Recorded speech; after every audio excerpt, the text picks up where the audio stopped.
Yeah, we've got stuff coming through. Look at that.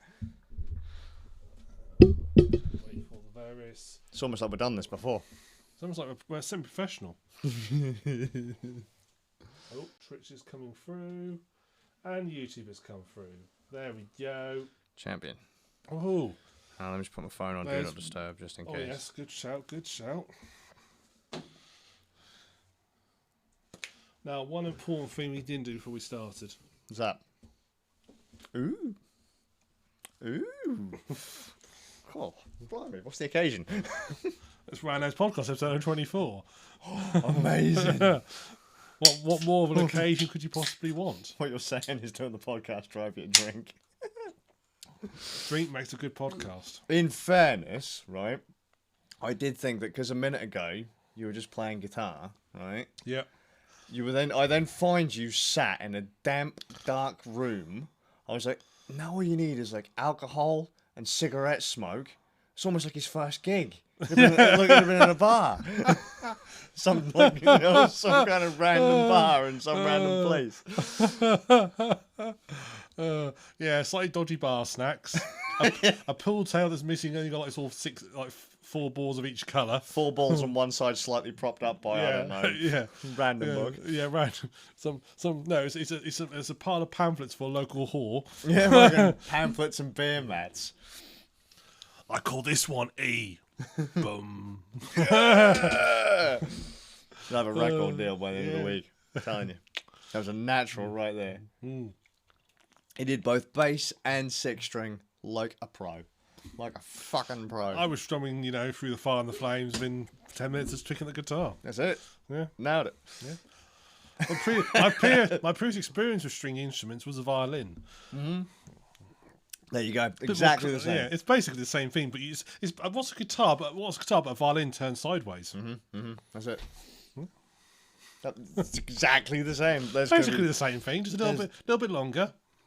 There's going to be some crazy ass fan of the violin going, oh my god, keyboard wiring right now, headbutting the keyboard. What are you talking about? As I have my Stradivarius. There is actually a really good band called Stradivarius. Well, are they violin players? Fuck no. They actually did that on they did a test. They got someone to play. Got 2 violinists to play. One playing on Stradivarius. One was playing like a cheap Chinese import they bought for 60 quid.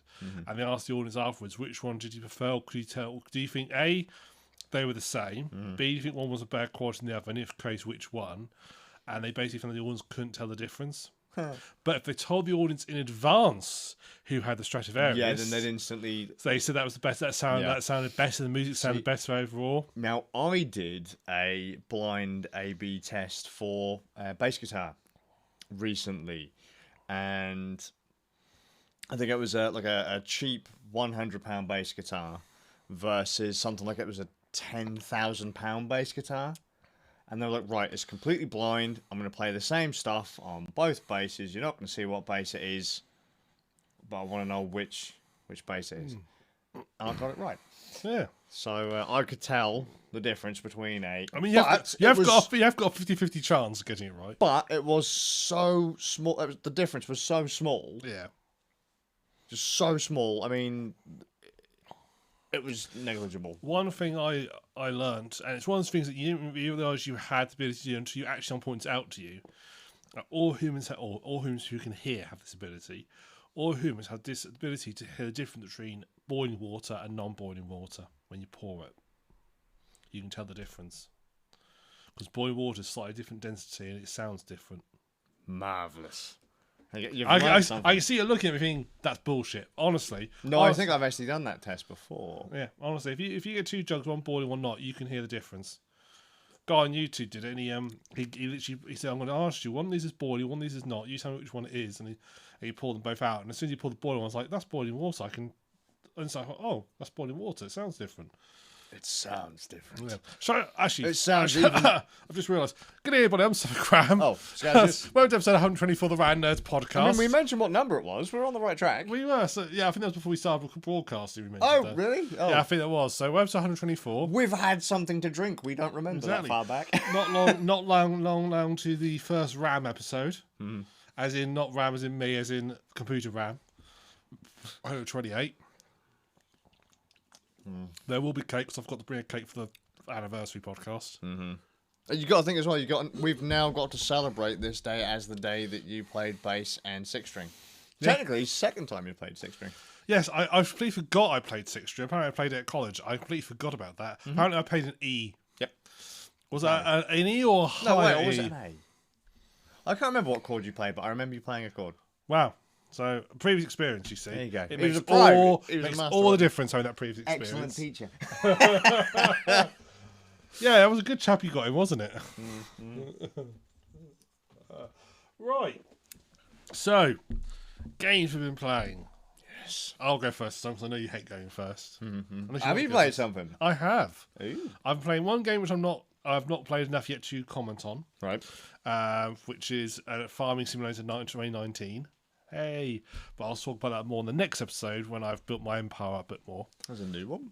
Yep, every 2 years. I'm actually late. It came out last year, but I saw Burnt Out in 2017 because it wasn't much of an advance. It hadn't really progressed a lot, so I was like, are they going to really done something different?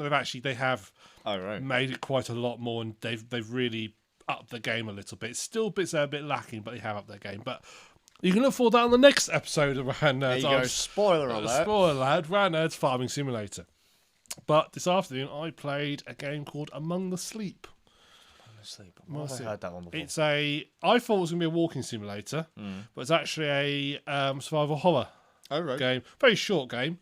But it's very similar to walking simulator. You basically play a role, and this is something that I've a character. So I've never played before, never ever, and I don't ever play again in a computer game. You play the role of a 2-year-old toddler. Oh, I've seen this one. It's now on Switch. Got released on Switch this year, which is possibly where My you've seen it. children have pointed that one out. Yeah, Which has kind of creeped me out now.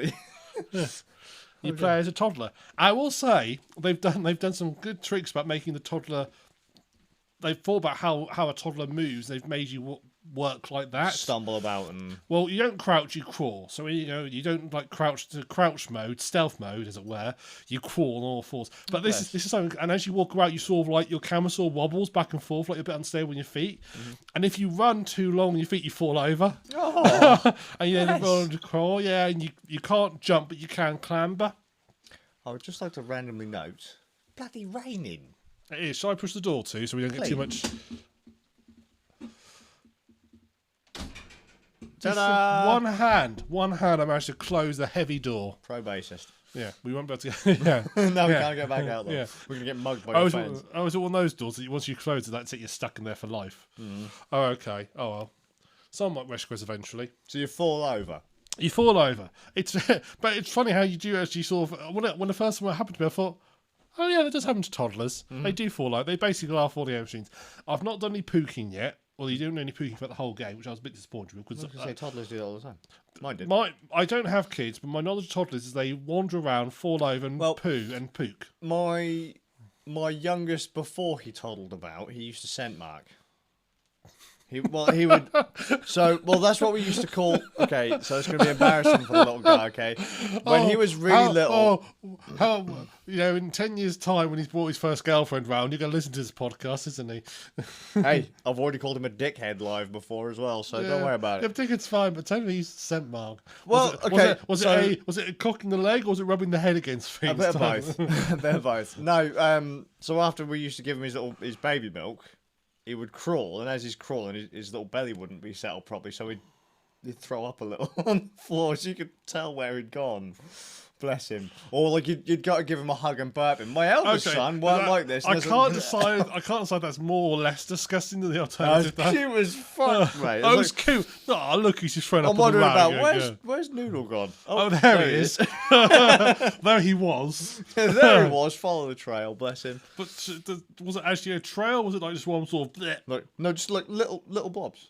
Little blobs. He wouldn't full blown throw up. It would It's just all be like gently regurgitated. you know, back. like how you have a dog that's car sick. Yeah. My younger son was like a dog that was car sick. Bless him.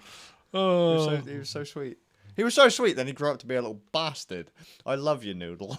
But you are a bit of a bastard. Yeah. Thanks, Dad. My eldest son said cunt today. Well, Well, I hope you disciplined him. Was that 10 or 11 hours in the box? I was just like, you can't say that. And he just looked at me and said, but you just said it, Dad. That's why I said it. I was like, you can't say it. I just Me did. special. Me old. me grown up. Me grown up. Me You already grown had up. a thrashing. You no grow up. When me your age, we get told off as well. Yeah. Me move out parents' house. You swear now. Yeah. You in parents' house. Yeah. You shut the fuck up. You once swear. You move out. Yeah. Cardboard box outside. So just so you know, that is actually how it works. If you would like to swear, get the fuck out of your parents' house. Once you have children, they can't swear Or until get a they log. get out of your house. Or get a log cabin in the back garden. Yep. Well, there you go.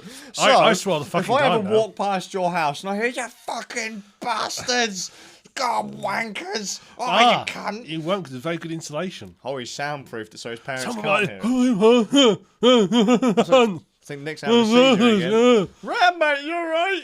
Yeah, I'm coding. Oh, you fucking file. He's definitely Syntax error? What the fuck's a syntax error for? fucking stupid. I know how to type. Semicolon. Fuck you. I always loved actually my favouriteest error I ever got in programming, and I told my friend this because what I programmed for him is a program to manage his pigs. All right. And I was writing a program for him. You do know that you can't plug a pig in, right? The modern pigs these days you can. They're born with Oh, really? They're IoT, are they? Well, there was a generation born with USB ports, but now they're being born wireless. I was going to say, but didn't you mean Yeah, there you was just cereal before? yeah. I just walk up to them. I connect to I say I don't like the look of that pig. I connect it with my phone. As you do. With the new app, Pig Mate 2000. They're born with an app. Yeah, born with an app, and then you just upload it. And Is it an individual app? Or yeah, a it's group used app? in Westworld. It's like that. Didn't you Oh, say when I the went to second fit. season was out yet? It's on third season nearly. I think that's been released soon. I Yeah. haven't even seen the second season yet. Shall I watch because we like this film? Shall we watch 10 seasons together? Should be done. Yes. When I want to feed in the morning, I look at them and go, pause all motor functions. They all stop.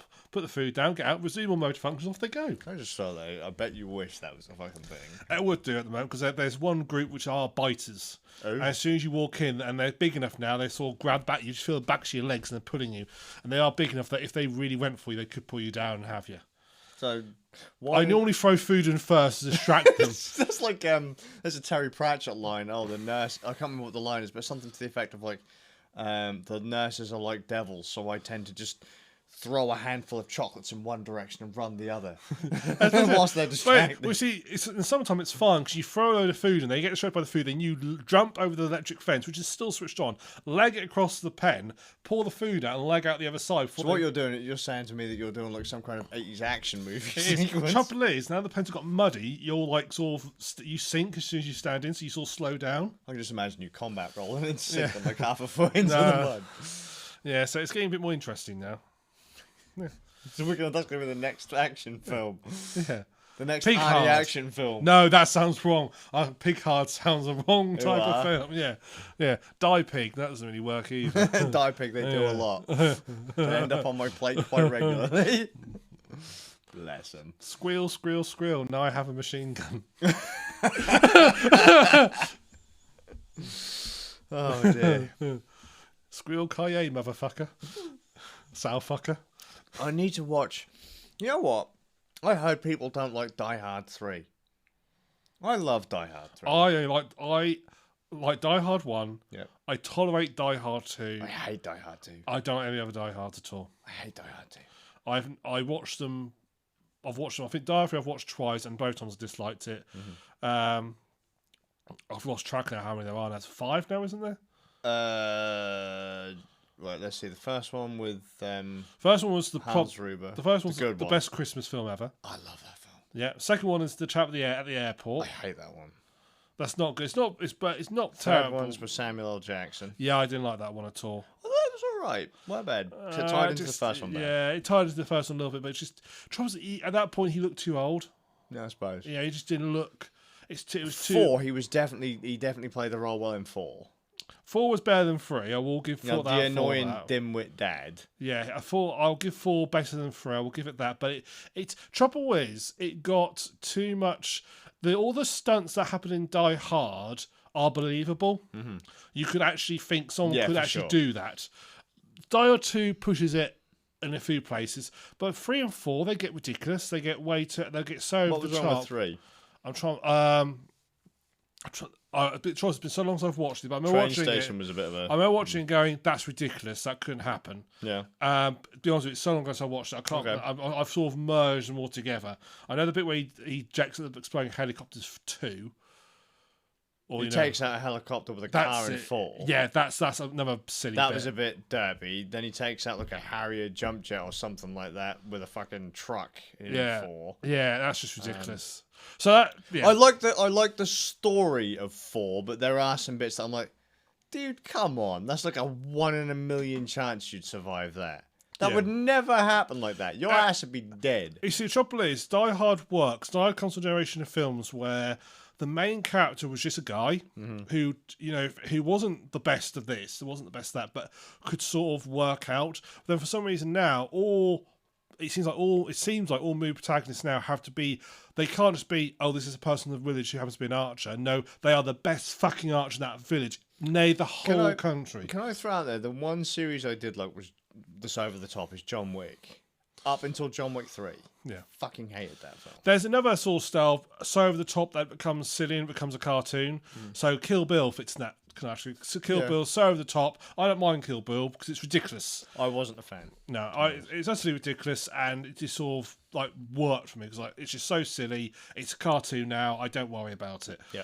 But there's just too many. I'm just fed up. I want protagonists who are just people rather than some sort of superhero. What I like about the original Rambo. Yeah. He hardly kills anyone in Rambo from what I've never. Well, yeah, because it was just the local police force, wasn't it? So some random village in the boonies. They decide that they're going to fuck him up. He has a Nam flashback and starts fucking him up. Yeah. Like he's trying to escape, and they start attacking him. Because didn't they arrest him and then start beating him just because he's passing through the town? God, it's so long since I've seen Rambo. But then, as you say, after the original First Blood, everything goes to pot. Yeah. And there's another one, apparently. They just have to think, for some reason, they have this idea that every sequel's got to escalate. Yeah. That's like, they make the mistake that actually, they should look more what TV serials do. TV serials don't escalate, Joe. They'll have like different states, but every series don't, Joe. Unless it's got an overwhelming arc, they try to escalate too much. They try and keep, because they realise they can't. You can't keep Lethal going. Weapon's not too bad when it comes to that kind of stuff. No, that's not. That's Lethal true. Weapon's all right. It goes a little bit silly from time to time, but not overly silly. Yeah. Not Die Hard silly. Not. Well, I mean, Red's practically a comedy at that point anyway, an action comedy. Yeah. Anyway, beyond Yeah. back to action films. I've back to I've forgotten the name of the game now. Something I sleep. The toddler game. Beyond the one beyond that I vomits like my sleep. child. Beyond the sleep. I completely forgot. I knew I played it this afternoon. I completely forgot it is. Whatever that game I was talking about earlier. Yeah, it's a survival horror game. You start off. Basically you're a toddler. You're having your 2-year birthday party because you're a toddler. Mum makes you a cake. And since you have your slice of cake, then she takes you upstairs with a gift. 1 second. What? Children are cunts at age 2. It's called the Terrible Twos. Right? Yeah. My children haven't got out of that yet. Anyway, birthday so they take you up. She takes you upstairs, and you sort of. She's all leaves you to play in your dungeon, your playroom / nursery, which is very well designed because she puts you in this little playpen, and it's this where the tutorial basically kicks in. So first of all, it tells you to pick things up. Despite the fact I've already been picking things up because I threw a ball across the room. You threw a block at your mum's head. So you start picking stuff up, and but you're in this playpen. It tells you to walk, and there's a little like play tells you to crawl through that you have to crawl through, and then you get out, and there's like a set of like these sort of fabric covered blocks. It tells you to teach you climbing. Don't say, mate. That's almost going to give me a Vietnam flashback. Well, I climb up these blocks. And I just happen to notice that the top block is level with the top of the playpen, so I can just walk out. I thought, you haven't designed this very well. You haven't thought about this. This was not a good. Can you not see the flaw in your design? Then shortly after you start making your way around the room, you open up a chest and you find a teddy bear. And the teddy bear starts talking to you. That happens. Yeah, he starts talking to you. Say, hey, Only two. wow, look at that. Hello, my name's Teddy Bear. And he starts sort of, what's this? And he starts sort of, and he starts showing you around, and you he like asks you, I'm going to play hide and seek. Now, this is the only game I can't think of any other game that does this. This is the only game that in the tutorial teaches you how to pause it. What? Yep.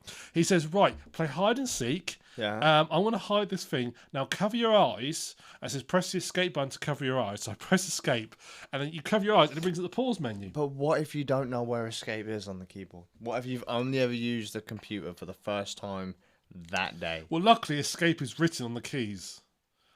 Well, you've had to learn where it was. It's not like the space bar. But if you say where the space bar is, you're fucked, because it's not written on it. So, wait, what?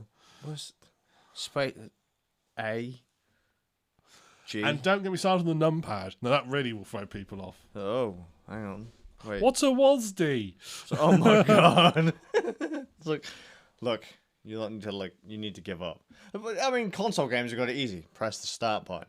Oh yeah, I know what that is. A. B. No. There's this weird cross. What's Sticks. Press something that's triangular shaped. Hang on. That's the A, isn't it? Hang on, you got to turn around the wrong way. The wires come out the other way. Oh, bless. They try and use like motion controls and have one in each hand, don't they? But yeah, and then as soon as you Playing it with the steering wheel. Yeah, then as soon as you unescape out the pause menu, he goes, "Oh, I've hidden it now. Come look for it." So yeah, it teaches you to use the pause menu. I've never had that in a game. I can't think of any game that tutorial teaches you to pause it. Oh, I'm gonna have to try and find one now. I probably won't There find must one. be another one out that does it, but I've never encountered. I cannot recall one ever doing it. That's pretty neat. He then says, and then it gets slightly sinister. He says, "Right, I've got an idea. Now come into the closet. We need to find somewhere dark for this next to have some fun. Come into the closet." I'm thinking, "Oh dear, is this pedo bear I've been given?" Oh my god! Is this? I heard people say this game's has got some sort of like big dark twists in it. But If like, we is could this pedo monetize bear Ran coming up? Nerds, if we could monetize Ran Nerds, it's gone. Yeah.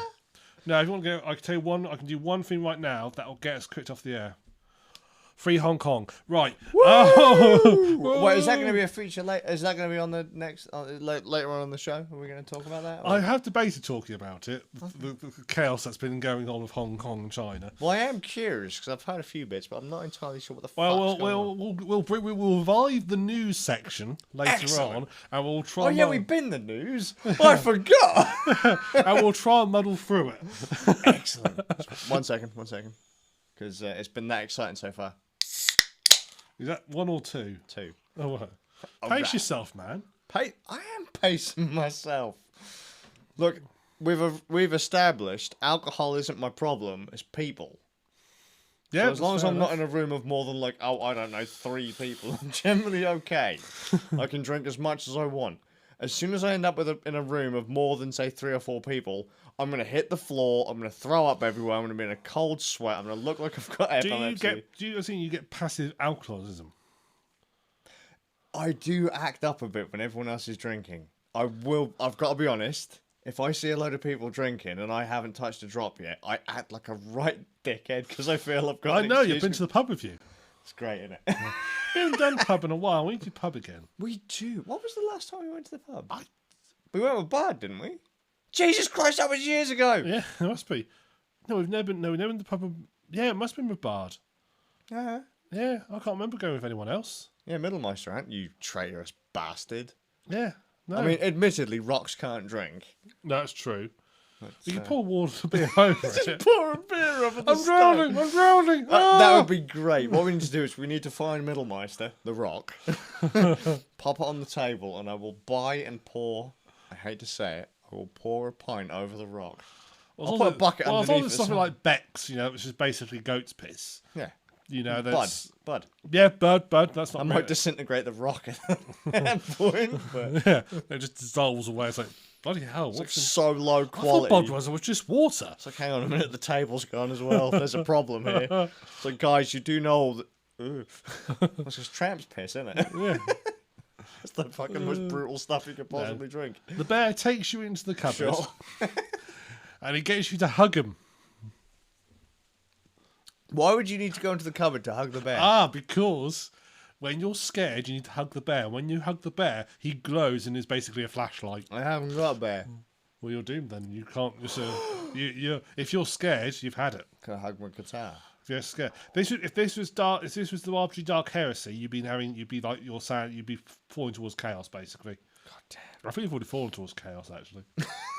Do you remember when we did that alignment test back in college? Yes, you got like natural neutrally evil. No, I was chaotic evil. Chaotic evil, that was it. I got true neutral. I was quite Craig pleased with that. David was Lawfully good, wasn't he? Yes, and that was hilarious because Like, this is a party we need to put together. it was written in that Craig David would be walking down the street handing peasants gold, and I would be slaying the motherfuckers and taking it off them.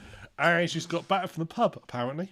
He's just joined us. She's got back from Hello, the pub. son. How you doing? Good. Hope you We haven't gone to the pub, but we're drinking anyway. We must do pub. I've had 1 and 2, maybe 3 swigs, so I get to be an absolute dickhead. Idea. What's that? Christmas drinks. When we do our Christmas podcast, All right. we'll come about early. We'll pop to the pub first and have a couple of pints before we start. That's going to be a nightmare. Hey, everybody! Oh, God, that's going to be Space Barbarian. Right, all he over doesn't again. know. I'm not having pints of whiskey. Ram, mate, you're right. Right. Well, if we want to make that fair, just give me literally a shot of vodka, and I will be down out. I cannot drink vodka for shit. It's great. Yeah. It's like literally cheap night out, 1 shot of vodka, dude. First time we realised I couldn't drink vodka, that I had a vodka like an intolerance to the stuff. I think I did a whole fucking row. You know, at the bar when we used to go to the Tudor Rose in Lowestoft. Yes. And we used to line the bar with empty bottles. I did the same thing with vodka shots at this bar in Northampton. And we figured this out. As soon as I see a toilet, that's when the alcohol hits. And fucking, my mate said, right, he said, you walked into the cubicle, and he said you fell straight the fuck back out. That was fucking amazing. I was fucking brown bread for 2 days after that. I was like, Jesus Christ. He's like, have you taken your medication? I was like, no, mate, I haven't. Not since I came down here. I've just realised if I put my hair back like that, I'm now a Linux user. Yeah, boy. We need to get you off for a door. No, there's one thing I'm missing: a ponytail. I'll let me just get you a hairband. Just like Turn it back, put a ponytail on. I mean, you've literally got like an inch of extra hair there. I mean, I've got the bald spot coming up because I've been pulling my hair out with stress and drinking vodka, clearly. Anyway, but beyond Fuck, this, we're getting I've sidetracked. lost really track. Yeah, this is why we drink when we do vodka. He's The bear, so I hugging hugged the the bear, and he gave me some light. And then I'll use him basically to sort of You use him, do you? I used him. I used him on my way through this closet. It seemed to go on forever. This You closet. use him whilst you're coming out of the closet. Yeah. So I walk through the closet, and it seems to like go weird. There's like blood on the floor and so forth. As you normally find in the closet. I get to a door and it opens up. It's mother's. Then she goes, "Oh, there you are. You mustn't hide from mummy." She picks me up, puts me in the crib, and then says, "Good night. All is well. All is well. All is fine." Until you wake up in the middle of the night, and you see somebody steal your bear. Motherfucker! Yeah, but it's like disappears so silently into the air, and then someone throws your crib over, and you end up falling out of it on the floor. What a complete... That's child abuse, that is. It I is. was a There's- shit there's dad, but I was no- never there's that no one bad. in the room. So I then managed to go, and eventually I found the bear. He's been drowned in the washing machine. Wait, what? Okay. Someone put him in the washing machine, which was on the second floor for some reason. I couldn't figure that out. I That's don't know. not where washing machines go. No. This is I think it's Norwegian game. I think. And apparently I've heard in Europe they have the washing machine in the bathroom. Please let us know. I'm pretty sure I've heard that. We should I'm pretty sure I'm not making that up. yeah, I'm pretty sure I've heard that. It sort of makes sense actually. You know, bathrooms, water, washing machine. Sort of makes a bit of sense, really. And most people's wash bins in the bathroom. Yeah, well, yeah, I'll give you that. So it sort of makes a weird sort of sense. This is where I mean, why is our this is washing where we machine in need the Zaber because he's a European. He could confirm. He's this a for- foreigner. we at this rate. Well, I say we won't be European for much longer, but at this rate, I don't know. We might still be European in the next 50 years. Yeah. Bless the government. Look, look. I'll call up Lizzie, and I'll say, look, And he has his wife in the kitchen. these numpties have no idea what they're doing. Just give me control for a day. Yeah. I'll iron this all out, And then we'll go to the pub after. I know I'd fix it. Fucking I'll give it to you. Yeah, Merkel, yeah, this whole Brexit thing, yeah, we've realised now it's absolute cock up, fuck up. We were being stupid. Let's just cancel the whole thing. And they'll say, ha! No, because you already signed on the Please. line, dickhead. Please. We're going to make you suffer. Yeah. And I'll be like, all right, see you down in the pub later then.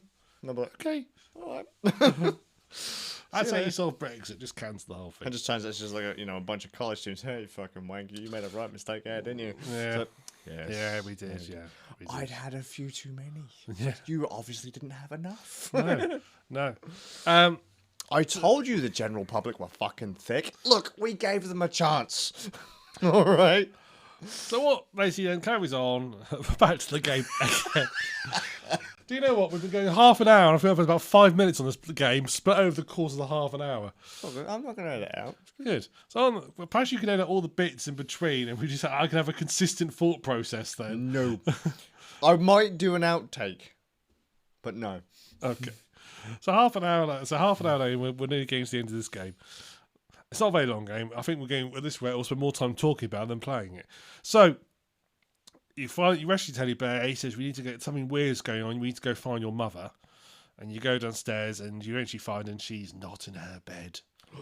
Wait, and downstairs? Yes. Yeah, her bedroom's downstairs. So the washing machine is upstairs. With your nursery's upstairs as well, but your mum's downstairs. Huh? And the way that, from memory of the house, she's like the furthest point away from you. So she's got no hope if you start crying. She clearly doesn't give a shit. So she is definitely a worse parent. And shortly after that's when the monsters turn up. Oh.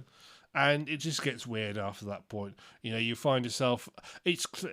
I thought what I thought was going on is it was a child's dream. Because you find yourself like in this weird playground, but all the sort of toys are sort of like there's all sort of like overgrown plants and all stuff is rusted and falling apart and like low stuff then. Yeah, basically playground low stuff. I mean, and you have basically each level consists of you have to find a memory, and then you basically there's like nursery house, which is like the in between hub level as it were, that you find a memory and then you use that memory to unlock.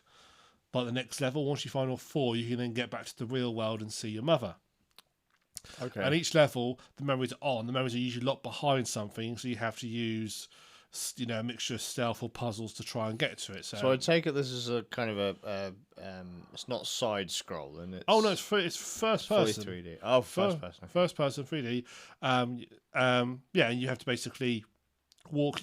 Well, some bits are like more puzzly. But generally you collect a number of items to use those items to then get eventually to progress. So you can get to the memory and cover the memory, and then you basically once you've got enough memories, you unlock the door and you get out, and the game ends. I have to say, what I thought was going to happen, what I had in my head, the plot I was going to be, I did not see the end coming. Okay. Literally, the ending was not at all what I expected. I also won't reveal the ending. But I did not guess at all what was going on. I completely misjudged it totally. So, I enjoyed it. They released some free DLC after release with a prologue mission, which is set before the events. I think that's a stupid thing to say. I was going to say, isn't that what a prologue's for? Yeah. It's a prologue mission, which is also quite a decent, probably about another sort of 45 minutes of material on that. It's not a long game. How long is it with the prologue then? With the prologue, I played the game for a total of 4 hours. That's not. How much was it? I haven't told you the price yet because the price is too much. It's £13.50. £13.50 for 4 hours. That's not bad. It's not. Considering there are some games that you pay a lot more for, and you probably get 4 hours from. Think of the average Call of Duty game. Yeah, but that's because Call of Duty Activision know that they'll just put it out there and their players will just buy it. It's true. That's true. It's like, it's sad. Yeah. Basically, next COD will be called Call of Duty Fuck Me in the Arse, and their players will still pay £30 for it, plus the £50 DLC to get an extra map pack, which consists of a slightly hairier. The map pack is a picture of a slightly hairier arse. So that becomes the retro map has a goatsy. That becomes Call of Duty. call of diarrhea. Don't. Oh, horrible week's flashback. Oh yeah, so Oh my god. yeah, I don't think personally I feel that's too much. And this game got released in 2016. Oh, it's that old, is it? Yeah, it only got released on Switch this year, but got released in 2016. So I am wondering though if it's the same game then that I've seen stuff for. I'm gonna have to have a look. Yeah. But it's fun. I mean, it's fun. It's an engaging story. It's an engaging storyline. So you'll do it in one session. The stealth aspects aren't hard. You know, I feel I got caught twice. One because I had some interface issues. Sometimes when you try and climb things, if you're not lined up just right, you won't climb. And I got caught because I couldn't line up. I lined up just slightly wrong, and so I wouldn't have got caught. And the other time, actually, so I only got caught once. The other time I died. I was basically wondering, can I walk through this water? Oh no, I can't. Our survey says no. Yeah. No. Babies can't swim. I suppose when I think about it, actually, after thought, I am a toddler. Toddlers aren't known for their swimming ability. In fairness, I know some people in their 30s that can't swim. Bing. Really? I don't know how to swim. Damn, son. I live in a coastal town. This is why I keep away from the beach. I was gonna say, Safety reasons. you don't live on a floodplain yet, do you? No, I don't. Thank God. Look, I keep away from the beach. And the only other access to the large body of waters I might come close is like slurry pits. And to be honest, if I fall one of those, I'm dead anyway. So, Good job. Good job. all I want to do is keep my head above water long enough to breathe all the toxic gases so I fall asleep before I then drown in the slurry. It's a good choice. There you go. Pro tip. Yeah. If you're falling in slurry tank, you've got no chance to get out. Just breathe deep. You'll go to sleep. You won't know anything about it. Don't they say that's what oxygen masks are for on planes? Technically. Just the idea that you kind of space out so you don't panic. No, they're on planes because if the cockpit depressurized, there's no oxygen in there. Yeah, but in the grand scheme, that if you're going to... Because, I mean, in the grand scheme, you're probably going to die at that point. Well, a lot of factors into it, isn't there? Well, yeah, there are, but look, most people can't even keep a plane in the air for fucking 15 minutes these days anyway. Plane is still statistically the safest mode of transport out there. I think all these highly paid pilots be starting getting pissed off right now. I mean, I know a pilot, and I don't give a toss. I think they get all that. I mean, look, they get on the plane, they push the button that says take off, the plane takes off, and then it goes. Push the button that says go to where we need to go, and they play with their stick for a couple of hours. Yeah, they're playing Flight Simulator. They're sat there playing Candy Crush on their They're phone. going on. They get a little reminder pop on their phone. It says land the plane. Oh, fuck. Land, and a plane lands. They go to Flight Control 2000 app on their phone, hit the button, and down. Yeah. The only time I've ever been impressed by a pilot is some crazy ass motherfucker that managed to land a plane on ice in Finland. Otherwise, wusses. You sissies, because when that plane came back to the UK... According to Annie, he learnt to swim where he's from. He learnt to swim before he even learnt to ride a bicycle. But it's because large part of the country's below sea level. They're getting ready for global warming. That's all I can say. Challenge accepted. I need my children to survive. No. I can do a doggy paddle. That's all swimming. Do you know how to just chill out and float? Everyone can do that. Right, so there you go. You're fine.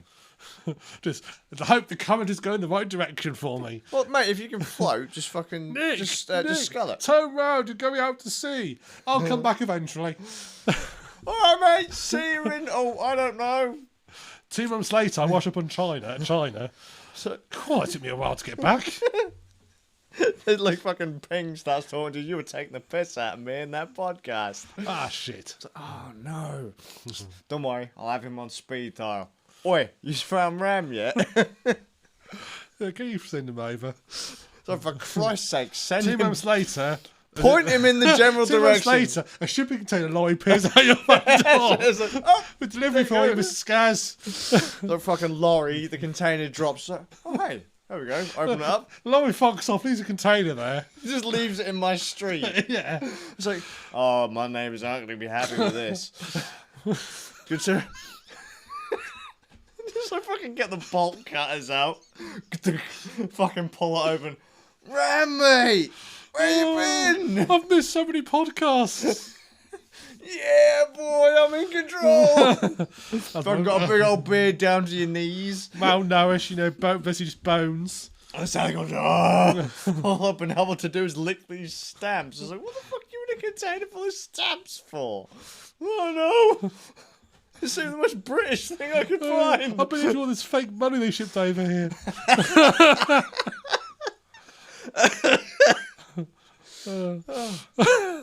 I promise you, we are still. Well, I am. I've only had half a can of Carling, which you can't really class as beer, to be honest. It's not as lager. I'm sorry, I am actually imagining you coming out of the crate. And the look on my neighbour's face is like, I have no idea what your problem is. Apparently, to be fair, if a flood does happen, Spearswim will not help you, because there'll be a 5+ metre wall of water coming at you full speed. They'll be crushed after you in the drowned. Fortunately, I live in the east of the country, where it's comfortably 7 metres above sea level, plus I live in an apartment building. Annie, mate, surfboard. You've sorted it. Yeah, he's safe.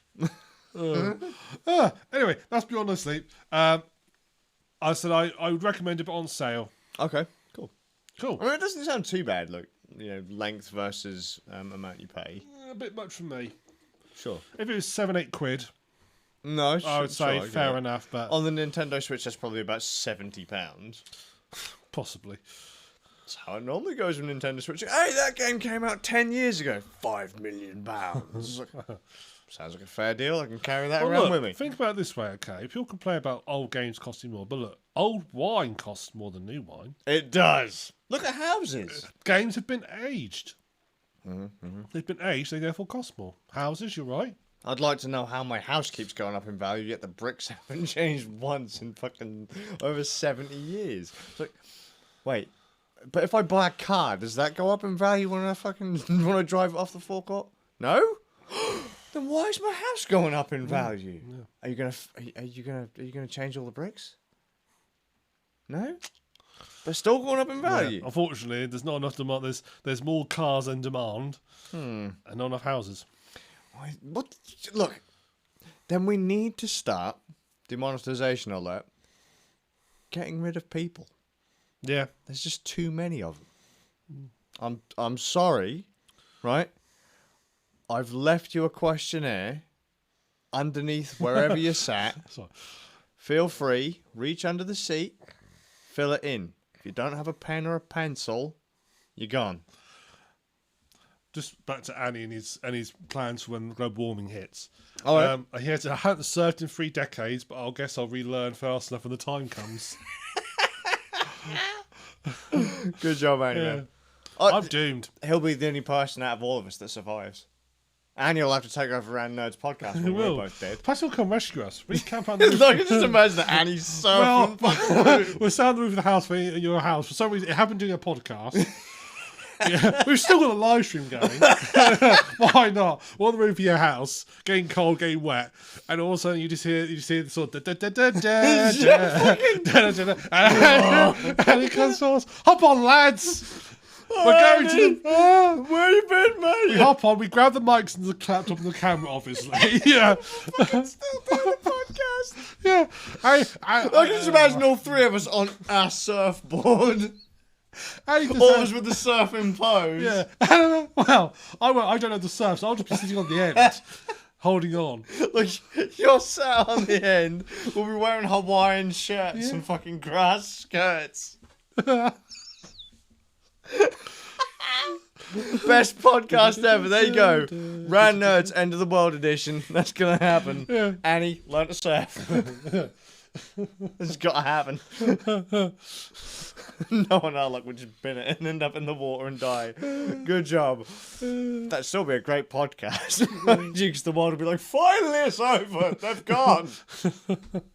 We finally finished them off and it only took the end of the world to fucking I'll just do surf it. all the way to Saban and see You want to say it? Just fucking like surf right past his house. Yeah, boy. Hop on, mate, hop on. Come on, son. Bring your amp. The world's most heaviest surfboard. I've decided, right, because I always take the piss out of Zay because he plays golf. Does he? Yeah, he's a pro golfist. You know, he's got his golf rackets and everything. Has he got those little funny hats? He's got one of the gloves. But he didn't have. But when he came round, he was wearing a normal shirt. I know. It was bizarre. I've actually seen him play golf. It's crazy. Is it any good? Yeah. But he's a golfist. Right, he's a fucking golfist. There's miniature golf around here. Why didn't you take to miniature golf when you were here? Well, 'cause it was flooded. But, so he's a pro golfer. So I was tempted. So here you can bring a load of golf balls and golf clubs, and then when we see like wildlife that we want to eat, he can. Well, close by he can just whack them on the head. Far away he can hit the golf ball at them. I need me one wood. Whack. Yeah, there's a porpoise over there. I'll take the free iron for this one. I'll take the Boomf. I'd like to take Gunk, the sandwich. I'd like a dolphin sandwich, please. How do you go get the porpoise? Actually, what we'll do is, because if he's going to take his amps as well, right, what I'd like to do for Zaber, because I thought about doing this for a laugh. Right, I'll take a golf club. I don't know, what's the most used golf club? I have no idea, but apparently I've sorted you. Oh, right. Sorted you out. Have you? This is something we're discussing pre-podcast, not post-podcast, because it hasn't happened yet. Podcast? Jesus Christ, Andy is saying one of his mates is a golfer. He's also a professional tile layer. Holy shit! Skazz needs some Send tiles. him over. We need to do some tiling. I'm not trusted with that kind of stuff. Yeah. The idea that I have to cut things and then stick things on walls, that is far too dangerous for me, because I'm not even trusted to plug things in anymore. Minor electrocution. I mean, electrocution is fatal, but, you know, I had a minor shock. Potential electrocution. I had a minor shock, other than the fact that I've somehow got two I've been kids. waiting for this story. You've been building up to it. It's so bollocks, before mate. we carry on games we've been playing, I want to hear a I story. plugged in a laptop. Or, no, I went upstairs and all of a sudden my laptop had gone to sleep. It was stupid because my laptop isn't set to go to sleep ever when it's plugged in. I was like, huh. Okay, there's a bit of a problem here. The laptop's going to sleep. I've got a live stream. I'm going to wake it up. Huh. It's running on battery power. Plugged in. Plugged into the wall too. I better unplug it. Plug it back in, you know, just in case. As you do, as you would. It's making a connection, but I'd better check. Standard test. Just in case. And I checked at the wall too. Checked everything else, because this was the day we got our new tumble dryer. Right, we haven't heard about. You got to look forward to that in appliances we've been given section of the podcast. And previously, right up until this point, for like at least the last 1 million years, our tumble dryer has caused our house to short out. Yeah. So I thought, hang on a minute, electricity spazzed out again. So there's no power up here. But I was like, hang on a minute, everything else in here is working. The mystery deepens. Yeah, I was really confused. I was like, you're having your Perot moment there. Yeah, The little grey cells were working. I was like, hang on a minute, I'm going to have to go outside. People said, why are you going to go outside, Skazz? Because there was a power supply sufficient enough to run my laptop. Outside randomly. Well, there's one out here right now. There were two out here, but I completely forgot about the second one.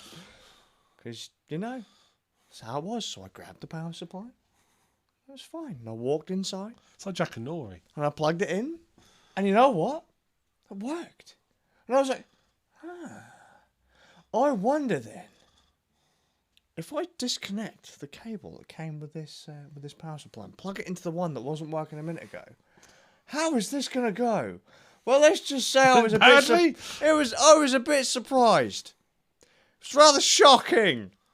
All right, the magic smoke came out of it. The technomancers tried to fucking kill me. And then when I tried to plug the cable back into the other power supply... Oh, wait, whoa. So, the same offensive, you pull it out and it all goes kapooey. You think... No, I unplugged the original... I unplugged the new power supply and I plug it into the... I plug the... not the kettle lead, but you know what I mean, into the other power supply. That makes a really nasty bang and smoke comes out of it. It fucking stinks and I get a nasty shock.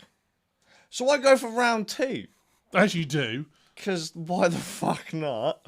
And I take the cable and I plug it into the other adapter that originally worked.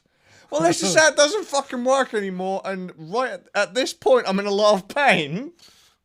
At least I would be if I could feel a whole hell of a lot, but I just know that I'm kind of like, ah. I tried to kill myself with electricity. Or the laptop tried to kill me with electricity for making it do too much work. Basically, he had a short and you shorted it. Yeah, it was great. Although, just so you know, when the magic smoke comes out... Why didn't he... Do you not have a ground fault interrupter on your circuits, an RCD? It did nothing! Do you know what I found out later? What? People had been smelling burning all day and hadn't told me. And I was like, no, it's probably I'm because... just amazed it didn't trip when you shocked yourself. No, it didn't! Because that's exactly what it's designed to do. I know! That's what surprised me. I was like, I've almost been killed. Almost. Not quite. You haven't been saved yet. Calm down. And then I try it again, and still nothing happened. But if I'd have turned on my previous tumble dryer, everything would have turned off. That'd be great. He is so excited about his tumble dryer. I love it. He walked in today. I was like, hi, how are you? Oh, fine. I've got a new tumble dryer. I'm fucking great, mate. I've got a tumble dryer. Just so you know, if you live in a country like mine, wet most of the time, you need a tumble dryer. Okay, you can't do this stupid thing. As much as I like lawn drying, air drying. I'm going to say lawn drying. You know, what are you doing throwing it on what we would call around here a whirly gig. Oh, why? Yeah, you know, a I was going to say when you strap it to a fucking turbine. No, you know the washing lines that rotate. Are like we have one of those, and it fell over the other day Yeah. into dog shit. Lovely. I've always known them as whirly gigs, and I'm not the only person who says that because I've had customers come to work asking for whirly gigs. Excuse me, have you got a whirly gig? Yes, we do, sir. Come this way. Marvellous. or shall I say, or ma'am. Whilst sipping a cup... No, it's the same voice as well, though. Sipping a cup of tea.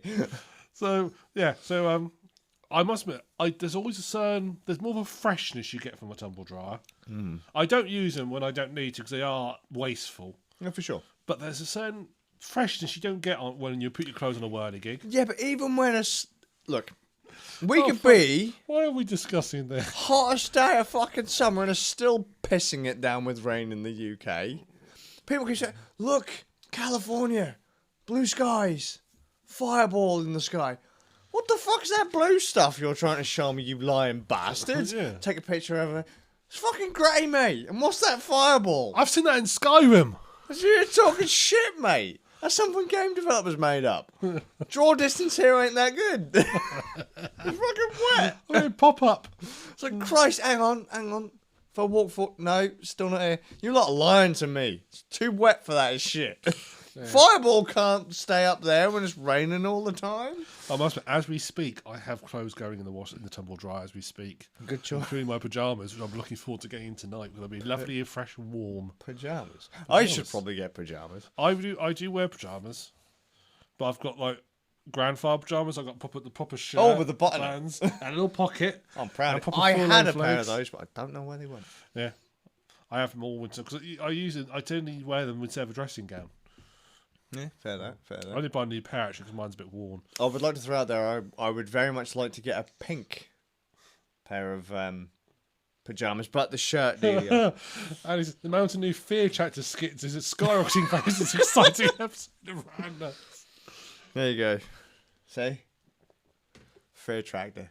Do you know I haven't actually got a cutting of Fear Tractor yet? I've got I've got all of the Space Barbarian stuff that we were talking about. That'll be but somewhere. I don't have Fear Tractor. That's somewhere. We'll find it. We need to start cutting out all the bits where we talk about Fear Tractor. And then Fear Tractor. And then we'll edit it with some footage. Because you know that is going to be the big hit on the internet. So Yeah. we're going to have to post it on 4chan because we won't be able to post it on YouTube. No. Games you've been playing then, Skazz. What have you been... Well, I'm here 53 minutes in. 53 minutes. I haven't got to edit it, Ram. I have actually.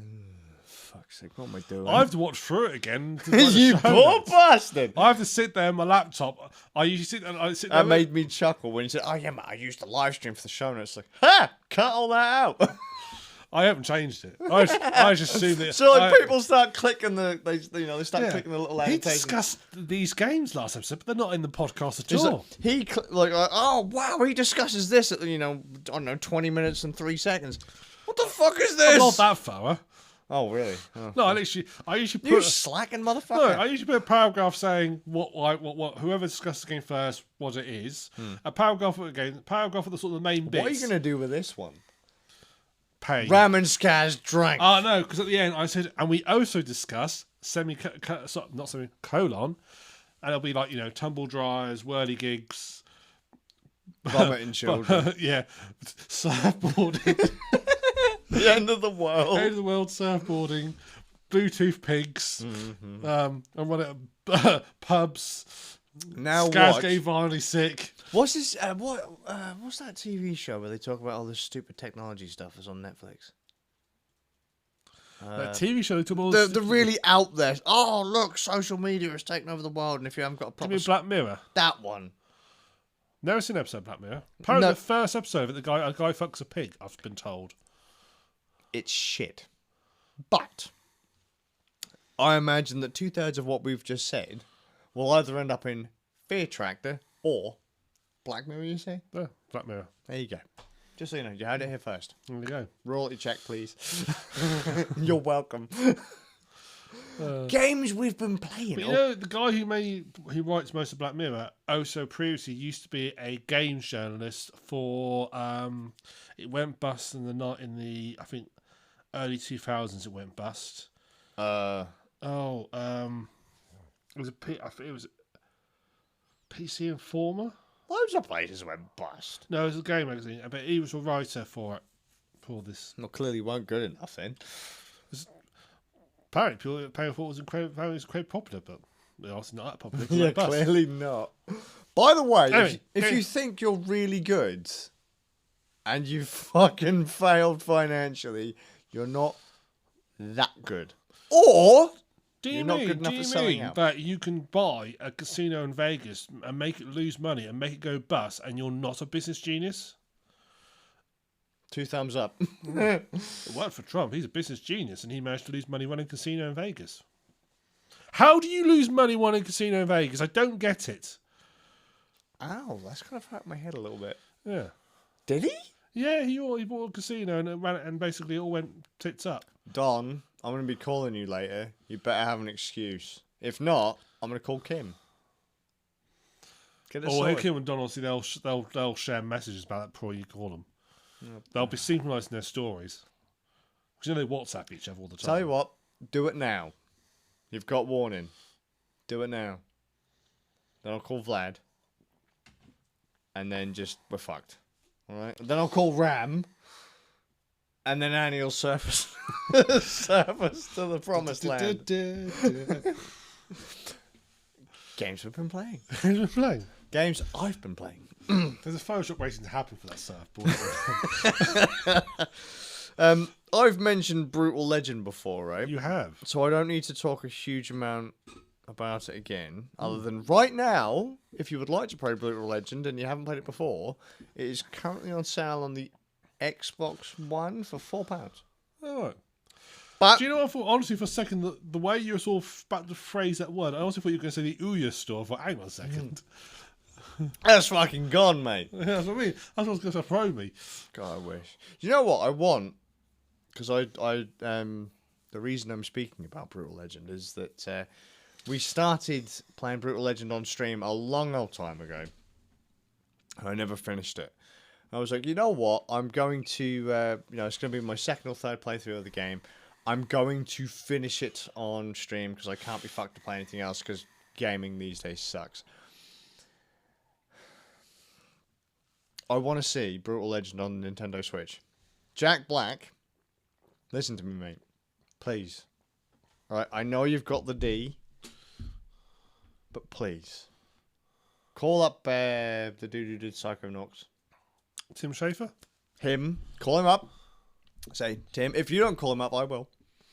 Say, Tim, Nintendo, right? They've made this thing, and it's selling reasonably well. It's kind of popular. A few people know about it. At least 10 people. Called the Remember Wii U. Yeah, you know that game we did about the heavy metal stuff? And hopefully he'll go, yeah. If he doesn't, then you're fucked. But Call if Peter Molyneux up. Fuck, don't. Please. Everything will happen in real time and no. If he says The legend gets brutalised in real time. Solos happening in real time. That does sound like a euphemism. We're going to brutalise the legend. If he says yes, and he remembers that the game exists, could have put on Nintendo Switch. That'd be a great game on Nintendo Switch. But anyway, yeah, so we decided to play it through again. The only reason I'm bringing it up, Brutal Legend, just so you know, is a third-person action-adventure RPG with RTS elements where you play Jack Black as Jack Black, doing the whole Jack Black thing. All right. So just this over-the-top metal fan. In this case, Jack Black is a roadie in Brutal Legend. You are going to... I think the whole point of the game is that you've gone back to the past. And you are there to show the people of the world metal and just basically save the world. Save the world. People trying to oppress the metalheads, you're gonna free them. It's gonna be great. Really fun game. I learned something new. Okay, I don't know because it's been so long since I played Brutal Legend. I don't remember if I'd done this the first time I played it through, but I remember the last battle being reasonably tricky. Did you know that once you unlock the level 3 stage, as in the home base? So when you start a stage battle, it's level 1 base. It's a level 1 stage. You can upgrade your stage. Once you get to level 3, once you've got enough fans to upgrade to level 3, you can upgrade your fucking base units. So it's not that hard anymore. Your headbangers can be upgraded, your long range can be upgraded, and your fucking healers. I'm pretty sure when I played that game for the first time on the hardest difficulty, I literally just overwhelmed the fuckers with numbers. Quantity has a certain quality of its own. This time I was like, upgrade? Upgrade. Okay, I'll upgrade my head. But holy shit, they're taking out everyone! Oh my god, that was amazing.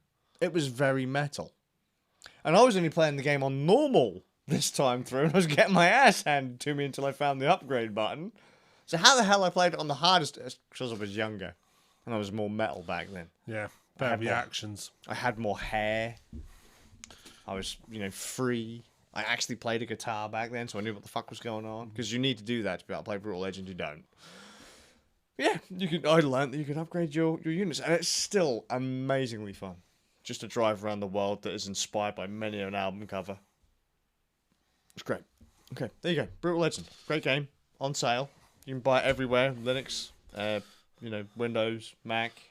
It's on Xbox One with backwards compatibility because it's an Xbox 360 game. PS4 users, you're fucked. Go out and buy a PlayStation 3 if you haven't already got one. Or just take the one out that you've let collect dust. It's got more dust on it than your Wii U. Pull it out. Brutal Legend. Great game. Great soundtrack, by the way. I'd hope a game about rock and roll, metal and stuff would have a good soundtrack. It's an amazing... Even the stuff actually written... So the Brutal Legend soundtrack, by the way, I mentioned it in the last podcast we mentioned Brutal Legend. The vinyl that Jack Black pulls out at the start of the game, because he goes into a record store and he's trying to tell you a story about this really cool LP he's found. That LP he pulls off the shelf is the Brutal Legend soundtrack. The stuff written just for the game. That's good too. Even though it's not like, Metal Church and Slayer and stuff like that. Anyway. Great game. Play it. Okay. Well, that's the highlight of the games that I've been playing. Awesome. We have a bit of a low point. Well, I'm sorry. Jump Force on Xbox One. basketball game? No. Jump Force is a Shonen Jump anime manga crossover. So Shonen Jump is a manga publication of. You've got stuff like Naruto, Bleach, My Hero Academia, Rurouni Kenshin, Fist of the North Star. Loads and loads of really, really, really good anime and manga. Some of the best. You know, longest running stuff in the history of manga. Jump Force is a crossover of all of those things with its own unique story. It's fucking awful. It's a 3-on-3 fighting game. It isn't a 3-on-3 fighting game. It poses as a 3-on-3 fighting game. You pick 3 teammates. I'll go into the story in a minute, but you pick 3 teammates. Your health bar, your special attack bar, and I think your ultimate bar is shared between the 3 characters. Only 2 characters on screen at any one time. You and your opponent, and you can switch between the 2, or switch out as you wish. It looks, first off, it looks beautiful. It really does. Some of the characters look a bit goofy though, because the anime style hasn't translated into the thing it is. But if you look at some of the characters' clothing, super high detail, more detail than you'd have ever seen in any anime or manga. Right? The music's all right. But it plays like shit. How much do you think it is? When did it come out? About a year ago. Oh, for an Xbox game, probably 60 quid. More. More? Mm-hmm. I mean, to get everything. 70? Oh, to get all DLC. Mm-hmm. 90 quid. Okay, actually, no, actually, it depends on what platform it's on, but a little bit more or a little bit less depending on what platform you're on. Well, average 90 quid. Yeah, thereabouts. £90.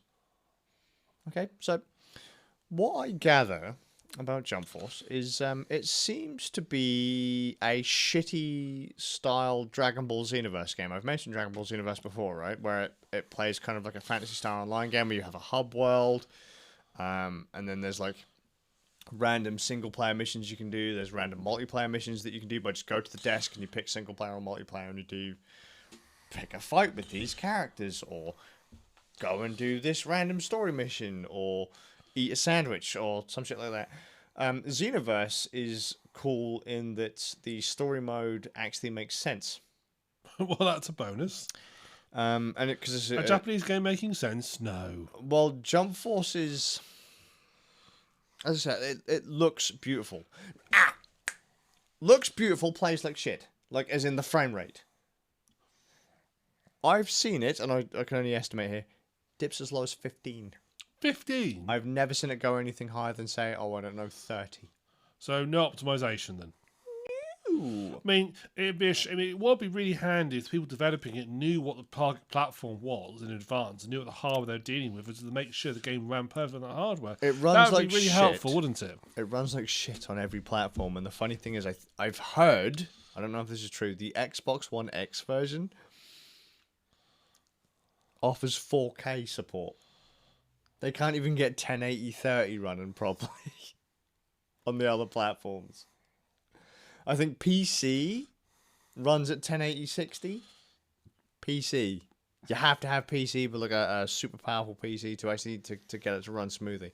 Admittedly, the frame rate drops don't hugely impact the gameplay because it's unbalanced as all piss. So 1 minute you're fighting a guy, you do a move on him, and they lose quarter of the health bar. You'll do the same combo and finishing move. The next fight, you'll do like, I don't know, less than an eighth. You know, you will do, and then the next fight after that, after they've just done half damage in one move, the next fight, you just literally stomp them in one move. The balance... So it's not consistent. Yeah, it's complete. I have no idea how they're scaling damage in this game. No idea. It's bollocks. The story is that you are a regular human being and you're just fucking around in New York, as you do. As you do. And all of a sudden, Frieza one of the big bads from the Dragon Ball Z universe has turned up and is just blowing up buildings. Might be the carding speed, but I actually thought you could see a natural freezer. There you go. A fridge is floating in the sky. Right, just note that Freezer is powerful enough to be able to blow up an entire planet. So anything less than that is just taking the piss. Right? Freezer is blowing up buildings and having a good old time. And you think to yourself, you could end all of this right now just by blowing up the planet. Where's the fun in that? Well, I suppose that's the only reason. It's like when you play like an RPG, you go back to all the level 1 areas and just smash it. You could like kill really quickly, but you just like sort of torturing them for fun. You're just like taking off all your gear and just kicking them in the face. Yeah. Well, that's pretty much what happens. So the heroes of the Jump universe turn up and they start fighting Freezer. So as a crossover, Freezer's from Dragon Ball. You have Goku from Dragon Ball turn up, who's the big hero of Dragon Ball. You have Naruto turn up, who's the big hero from Naruto. And Monkey D. Luffy, who's the big hero from One Piece, turn up. They start fucking fighting Freezer. For some reason, Freezer's powerful enough to hold his own against all three of the fuckers. He fires up a powered-up shot at Goku. Goku dodges, and it hits you. Not a good thing. And then you're dead. And then you're brought back to life with a magic cube for some reason. As you do. Then you make a custom character, and you find out that the Jump worlds, the Shonen Jump universes, so all of the different universes that are in the game, Dragon Ball Z, Rurouni Kenshin, they're all blended in and they're mixing in with the real world, and the Jump villains are trying to destroy everything as they do, and it's your job as a new member of the Jump Force to fucking save the day. Pick a team, which doesn't seem to matter if you... It doesn't matter who you fucking pick, because it seems the story goes the same way any bloody way. Pick a team, fight the bad guys, unbalanced, die all the time. You don't. Be super happy. Stuff. That's all I can really say, because the story doesn't really progress much from there. There are magic cubes that are possessing humans and other members of the Jump universe, turning them evil. That made you good, but it makes them evil. And you beat them up, and at the end of every fight, it's, hey, you character, whatever you've called your character, take the cube from them and make them good again. It's like, takes the cube from the character. And I will join Jump Force. Okay. Next story fight. Evil person has been possessed by evil cube. Beat the shit out of him. Random take the cube from the person. Fucking make them good again. Oh, they're good. I will join Jump. That is basically what's been happening now for several hours. And I'm like, what? Now the cubes can clone people. Is that the real person or is that a clone? Who gives a fuck? Pull the cube and make them a good person again. I was like, oh, fuck's sake. Like, it's just shit. It's awful. I'm only playing it because it's part of the Xbox Game Pass.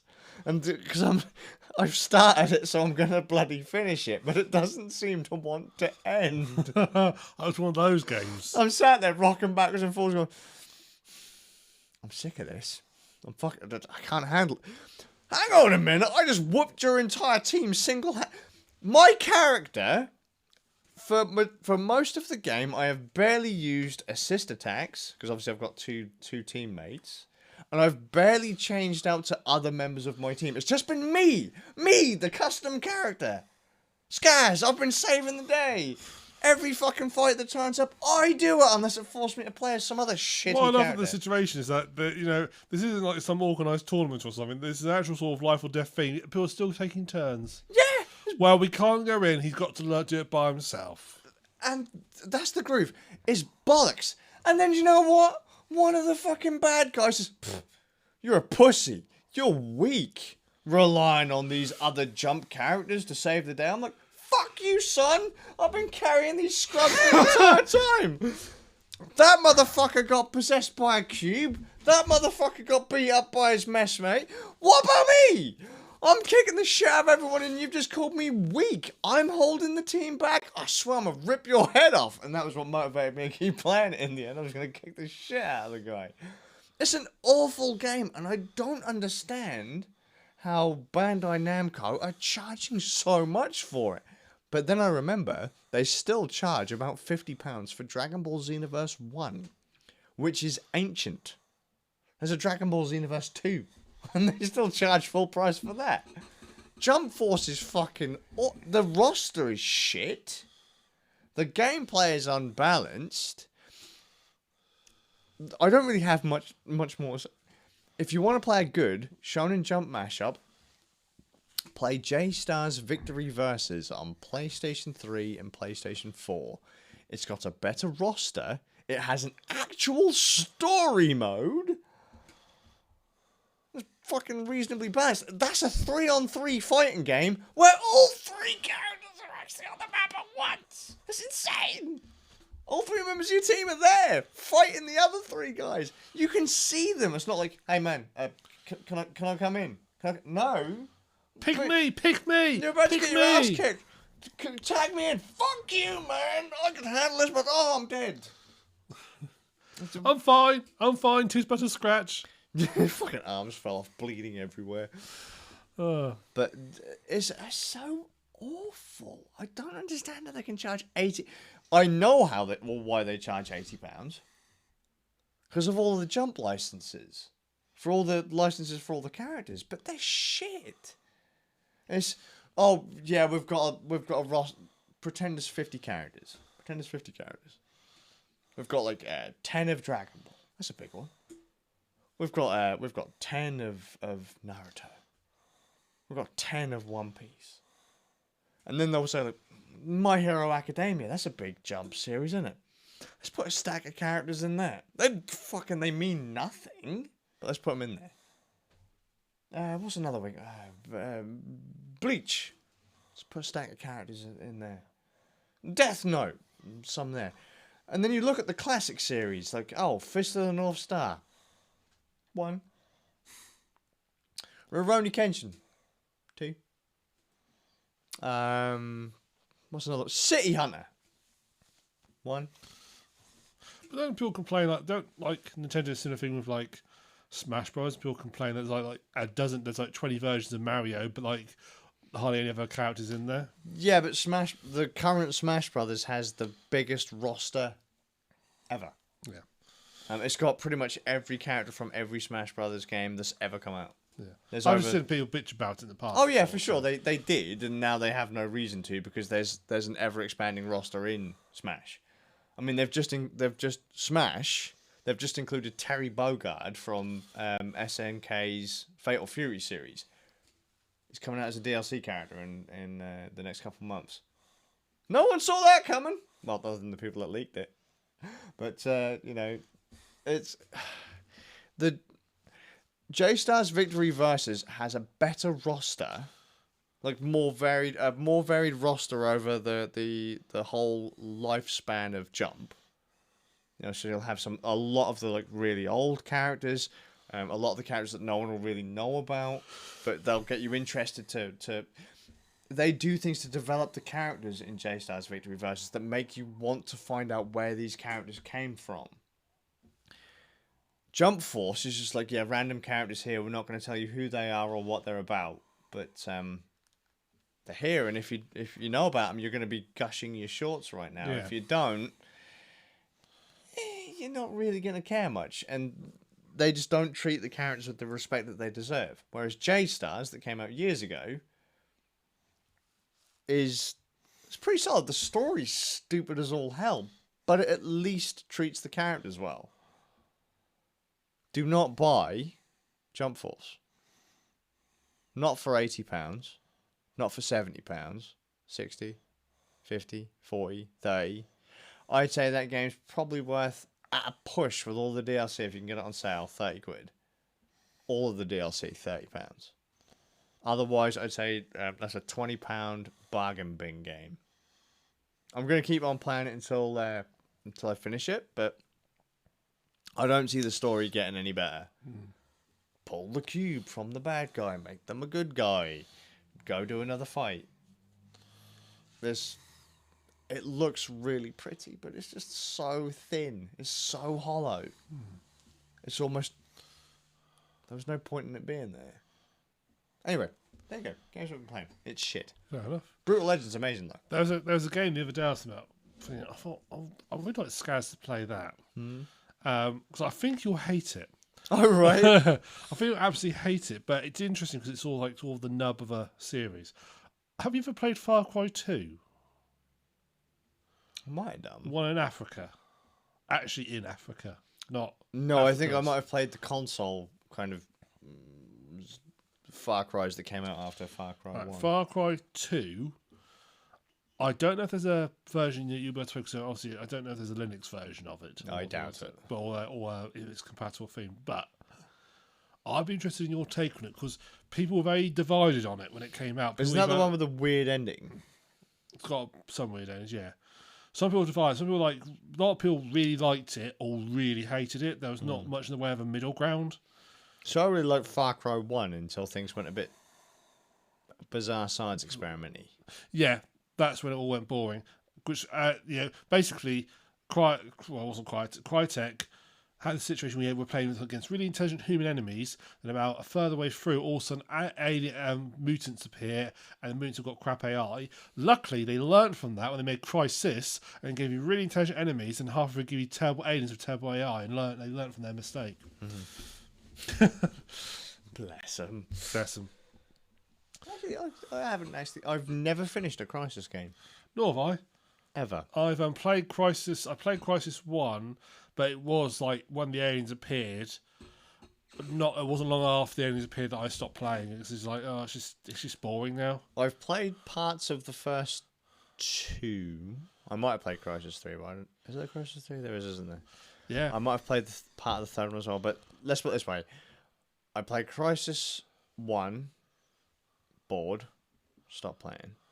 Crysis 2, I've pretty much played up to the point that most YouTubers benchmarked it.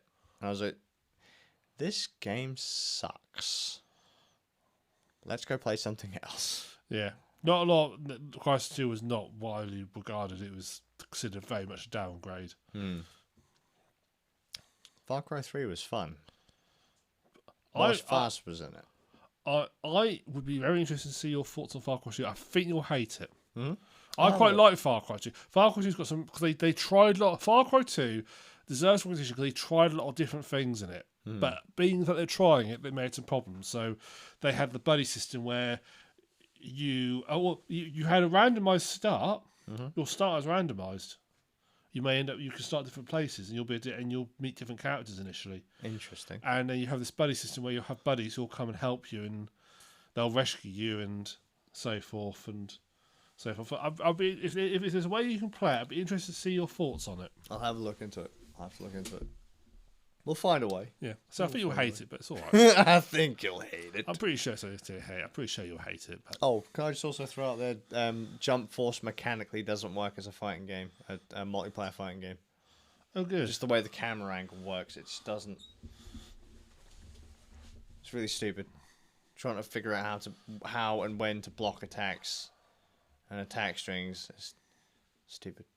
It's fucking stupid. Stupid game. Play Far Cry 2. It's probably better. Yeah. There we go. Moving on to Resurrected News section. Okay. This is going to be great because I know bits and pieces about this, but I haven't properly looked into it. And you've heard some rumours. Yeah. So I think it's basically all kicked off. And the thing that's really kicked off was Blizzard. So okay, that's quite recent. The whole Hong Kong. Well, Hong Kong is now into 19 weeks. Right. I know that much. People in Hong Kong are protesting, wanting more democracy and freedom and all sorts. And basically, the Chinese government are hitting back hard. They are, it's getting to the stage where they're most going to start sending the military. And these are just like students and civilians, they're protesters. So it's going to be Tiananmen Square all over again, basically. It's where it's heading. But people are really sort of up in arms and pushing it. I think China's in a situation now, it's getting to a big enough stage where communism doesn't really survive into large scale. And I think China's getting to the stage where communism won't survive into the large scale, and it's now people are now getting heard, but they obviously don't want to give that up, and the ruling party doesn't want to give it up. So I think that China's going to go through some turmoil. And Hong Kong, I think, has not been the star of it, because obviously you've had Tibet. It's been obviously ongoing for years.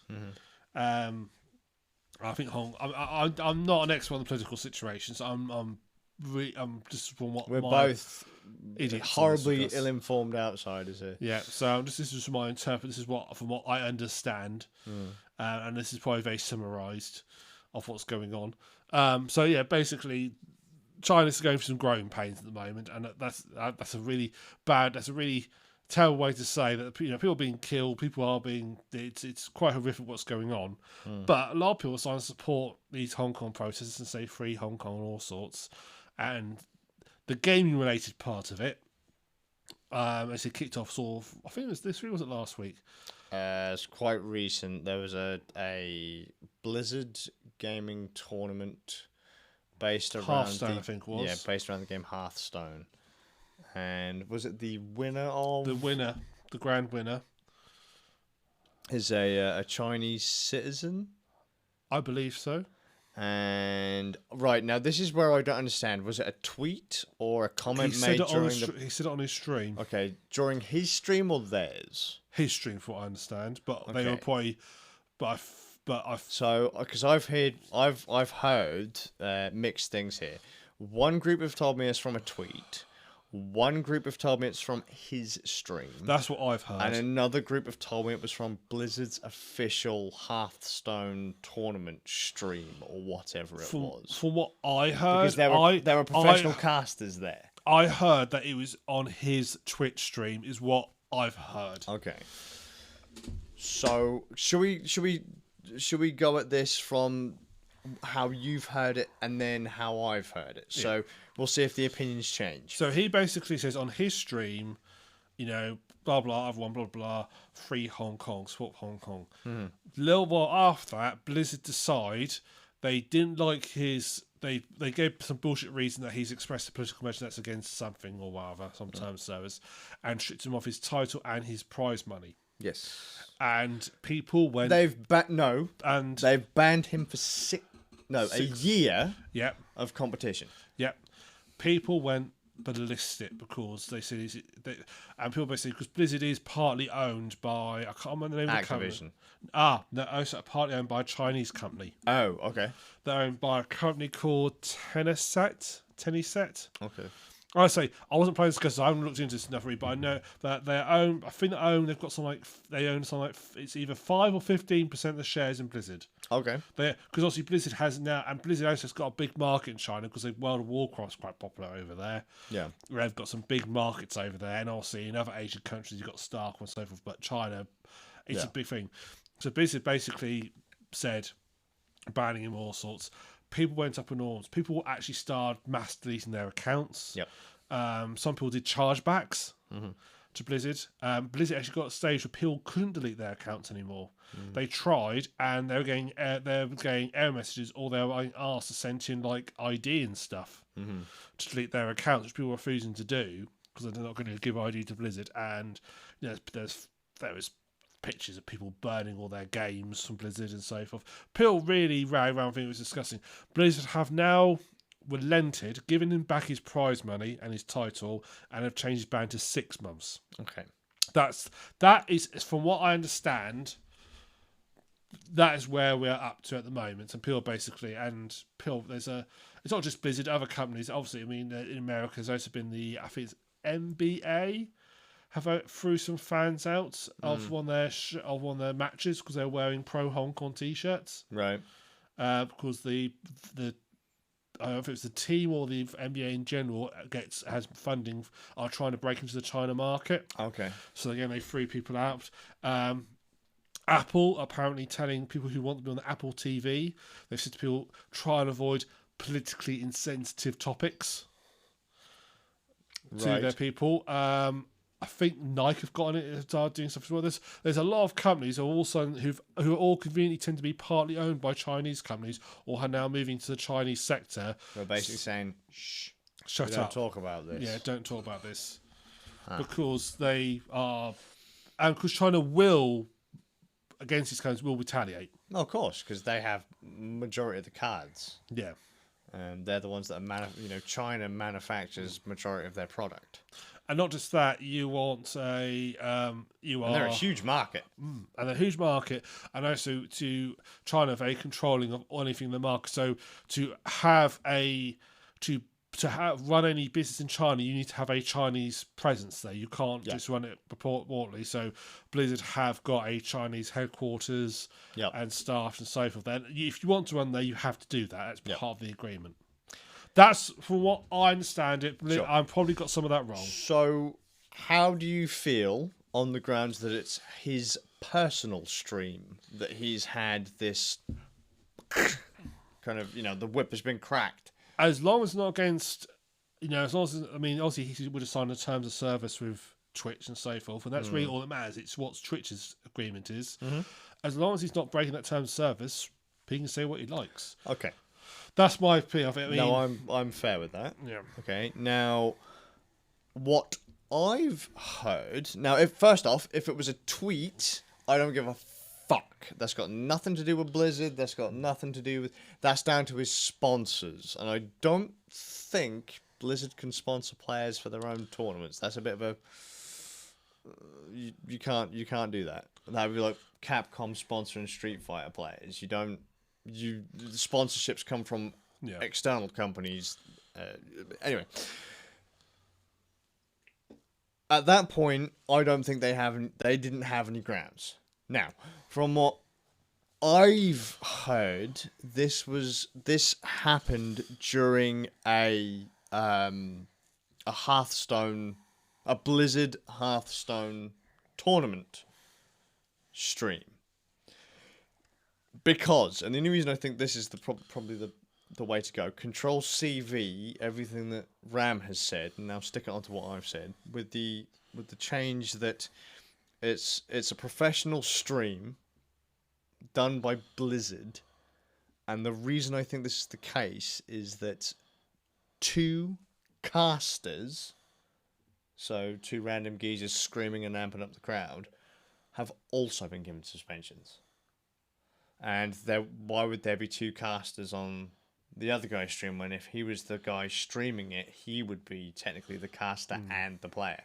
So, I think this happened at the end of the stream. He wins the tournament and he gives a statement, like, everyone's like, oh, I'm so glad that I won. I give thanks to my mum and my dad and the local prostitute or who the fuck ever it is that they thank. Free Hong Kong. And they freak the fuck out. Apparently the casters had something to do with this as well. They were like, yeah, we should probably say something about this because, you're a big player in this tournament. You're Chinese. There's all this shit going on in China or whatever. This would probably be a good place to get people amped and aware of what's going on. Blizzard then say, hang on a minute. So according to their statement, you shouldn't be pushing your own agenda on our stream. This stream is about the game. If it turns out the casters have put you up to this, they're liable too. Yep. You get punished, they get punished. Get the fuck out and don't do it again. Now, do I think what they did to him was fair, even if it was a Blizzard stream? No. You don't have to keep all of your conversation about the game. No. In the grand scheme. No, you don't. There should there have been a bit more leeway. Yeah. But as you say, because Blizzard are partly owned by a Chinese company, they're not going to allow it. But I do think, regardless of what situation it was, whether it be his personal stream, be it on Twitter or be it on a Blizzard stream, it was bullshit. It was absolute bollocks. There was no need for it unless all of a sudden some random Chinese military guy's got a gun to your children's head. Yeah. Because, I mean, think about it. If you're a regular 9 to 5 worker and someone says to you, you just said something we don't like, you're in violation of our terms of service, our agreement, you can't work, because they've changed it, haven't they? Originally it was a year, and now it's 6 months. 6 months. They've reduced about 6 months. Imagine not being able to go to work for 6 months. I'm not trying to defend Blizzard here, because I disagree with all the actions. I disagree. I support what he did. I disagree with what Blizzard did. Mm-hmm. I mean, if he had signed some agreement in advance, Blizzard saying, I will not discuss political topics, these X, Y, Z topics, and then he did it, then it's a dick move, but he did sign an agreement. But then people have the right then to think that's a stupid agreement and Blizzard shouldn't be enforcing it. Sure. I would probably say the same. Look, same thing if it was on Twitch and I sign on a piece of paper saying like I am not allowed to say. Yeah. I'm not allowed to say homophobic things or racist things on Twitch. Or something like you can't. You're on a stream. You can't swear. If you swear, you'll get a warning and you get banned. Yeah. In that situation, that's a reasonable use of that sort of agreement. Mm-hmm. When you're starting infringing on people's political things, when it looks, I mean, this is bad publicity for Blizzard, full whack. Mm-hmm. I hate Blizzard already, by the way. I think Blizzard, I think they're now more hated than EA, which in the gaming community is amazing. Yeah. Okay.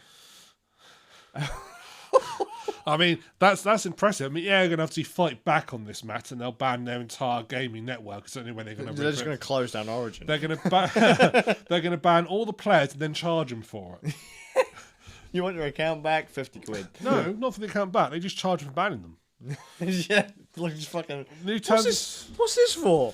Oh yeah, that's your disconnection fee. Yeah, we had to close your account. I was like, what? We had to pay an admin. It's an admin fee for closing your account. We had to pay Ping to press that button, mate. Yeah. And I think the sort of day tax of Blizzard.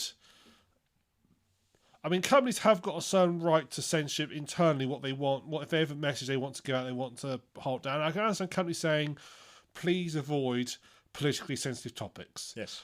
I can understand companies doing that to a certain extent. I can also companies say... Well, like a lot of companies in the UK, if you work for a random company, you're not allowed to chat shit about said company on social media. Exactly, yeah.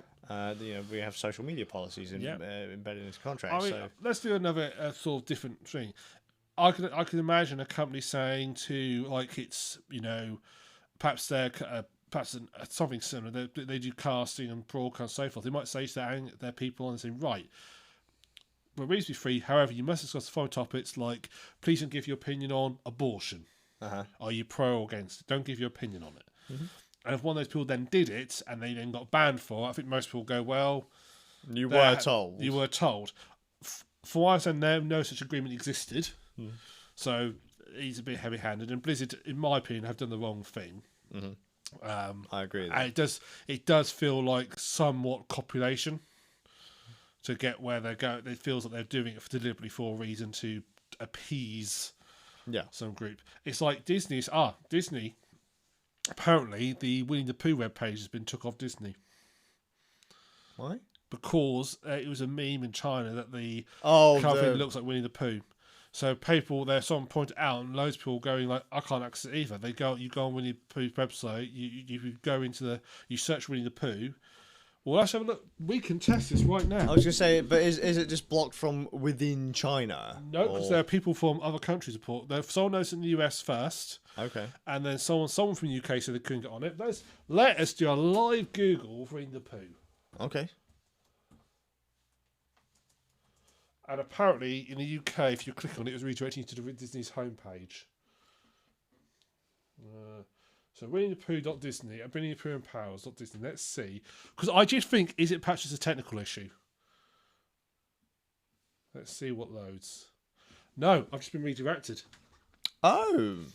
So, I Googled Winnie the Pooh, and the link came up for Winnie the Pooh and Pals.Disney, which is their subpage. Clicked on it, I've been redirected to their homepage. Wow. So have they just effectively... I mean, they haven't killed off the character, obviously. They've just hidden them. Well, it's because as we've said, the guy in charge of China, basically, people mockingly say he looks like Winnie the Pooh. Just, He doesn't really. I've never really seen a look of it. I'd like just quickly like to throw out there, what a crock of shit, you oversensitive bastards. Yeah, but again, it's not being. It's not this. It's not. Well, it's not Disney's being oversensitive. They want to get it. Marvel's a big thing in China. Well, yeah, for sure, but the fact that they're, stabbing one of their characters to appease some random dimwit in another China's country. a massive market. No, I It's know. kill off one Money character. talks. Yeah, it is all about money, and China's now big money, and people are willing to sort of go, oh yes, whatever, because China will just ban them. It's not It's not like they can sort of sneeze at the door. China will just ban them, and it's just simply they're greedy. It's too big a pie for them to let up. So they're happy to sacrifice. And Well, because there's not really a whole hell of a lot we can do to China because, again, they hold all the cards. So even if it's our own IP, what they say goes. yeah, I mean, if they'd blocked the Winnie the Pooh site from China, then I could sort of It's China. They do it all the time. exactly you go for accept it. But that actually, well, literally live on air, we just got a redirect, and you saw. And I'm not running any kind of VPN or anything like that from this network. No, I've been redirected to .co.uk. Yeah. So, and I've heard other people saying that other countries, someone tried it in Spain, so they got redirected. Australia, It's US. unfortunate. But, Some people are getting this site doesn't exist anymore. They're getting 404s. damn. So Wow. some people could get on to other characters. Actually, just try to. Some people say they could go on to other characters, but when they try to go back to the main page, it redirects. Can you think of any other Disney character? No, I mean there's other Winnie the Pooh characters. Oh, okay. Oh, right. So they've got sub addresses for each individual. Well, I think it's winniethepooh.com/Tigger type sort of situation. Oh, okay. Interesting. This is bizarre. It is, isn't it? They've literally just nerfed a character from a show. Okay, Not the rest of the characters from the show, just a character. fine. Oh, that's Taillight's a fandom wiki. I thought that was Disney's thing. I missed. I say, you silly bugger, that looks like, that looks like a random fan wiki. Oh, hang on, there it is. You found the... winniethepooh.com/Tigger. Sorry, Okay. there it is. Did it load? It's now loaded. No, redirected. Oh, so they've redirected They've the read whole the thing. whole subnet. And there we go. Well, at least they've done... Oh, at least they've cut the whole. At least they've you know what I erased mean? Winnie It the would Pooh. be such a cunt thing to say, well, you can look at Piglet and Tigger and Rabbit. Rabbit? There was a rabbit. It wasn't Roger Rabbit. No, that's And they're fucking... Christopher Robin. Like, yeah, like you can look at those characters, but as soon as you delete the / random character name, Where are you Winnie the Pooh? Tigger and Friends. it's just like, hey, look, that random place, or they just like censor it, so they censor the name of it. It's like, oh, and Friends, Yeah, yeah, China and Friends. yeah. Shut up. It is. It's utter, that to me was one of the more bizarre ones. And it's just weird how everybody's just sort of all these characters just sort of panicking a bit, but people are like kicking back. So, But that's the world today, though. It really is. but the trouble is, how do they not think this won't go noticed? People aren't stupid. They're not going to notice this thing. They're going to kick back, and it's Well, not. what's China going to say? You can't have cheap shirts anymore. You can't have cheap shoes anymore. And all of a sudden, everyone in the West is like, oh, fuck, we need that stuff. China says, well, we're not going to make it for you anymore. And then we're like, oh. The only thing to counter that, though, is the reason China's got that kind of growth is the fact that everybody else buys it off them. China's entire economy is based around export. Yeah. So they would be shooting themselves in the foot a little bit there. The question is, can they shoot? Is it worth shooting themselves in the? Are they shooting themselves in the little toe, or are they shooting themselves right for the ankle? See, I don't think, and I hate to, I don't like going political. I know the podcast's sort of going political. I don't think any of the big boys, any of the big players actually have the balls to tell China to go and suck one. Believe it or not, really some don't. have. Yeah, but who? Ubisoft. Oh, fucking Ubisoft. They're like Satan already. But Yeah, but that's Ubisoft. I mean, like a full-blown country. Oh, that won't happen. Has told China, fuck you. We won't deal with you anymore. And any company based here will not deal with you anymore. Yeah. Well, it's like there's now pressure mounting on the company that manufactures tear gas, which is being shipped over to China. Oh. And it's a US-based company. Nah. And they're now getting pressure to stop. I mean, some companies have in the past said we're not going to sell to XYZ company anymore. Yeah. So it has happened, but I mean, a lot of those countries didn't hold all the cards at the time, did they? No. China kind of does. You want your iPhone? It's coming from China. You want your laptop? It's coming from China. Yeah. The question though is can China survive if who can survive? Who can weather the storm more? Because I would argue in some ways we've already got that. Although we ain't got the latest one, we have got the iPhones, we have got the laptops, we have got things. We can weather the storm a little bit if we stop. If someone buying, that's like saying we're going to take away crack from an addict. addict. But if a company said, if a country said, right, that's it, cutting all trade with you, gone, stop, boom, cut off, dead, then people have it. I mean, well, let's be honest. Who would have to kill switch it? Who would have to pull the plug first? Like, who would be the one that has to pull the plug to actually get China to go, oh shit, America? I mean, it would have to be a big impulse. America, if the European Union as a group cut it, I think they would go, oh shit. Personally, I think we are, and it's more. I think we're heading for another world war. Yeah, and I think it'll be China v US. No, I can see that. Russia will pally up with China, and Europe will pally up with the US. Ugh. So it'll end up with, then it'll end up with Europe versus Russia, and the US and China kicking 10 bells at each other. That's I think within our lifetime there will be another world war. Potentially, yeah. Because it's not there's very people always point to a spark that causes the war. That's I always think not really true. That's the straw that broke the camel's back. There's been a long run up before that. Yeah, lots of things happen before that stage. Lots of things happen. I mean, I could argue that the person who rejected Hitler's application to arts college is really ultimately responsible for World War II. But that's a real push, dude. Well, think if Hitler, you must, if you're the guy and you saw him like wiping out lots of people, you must think, shit, I said no to that. It wasn't that bad. I mean, it wasn't great, but I didn't expect him to react like this. His pictures are okay.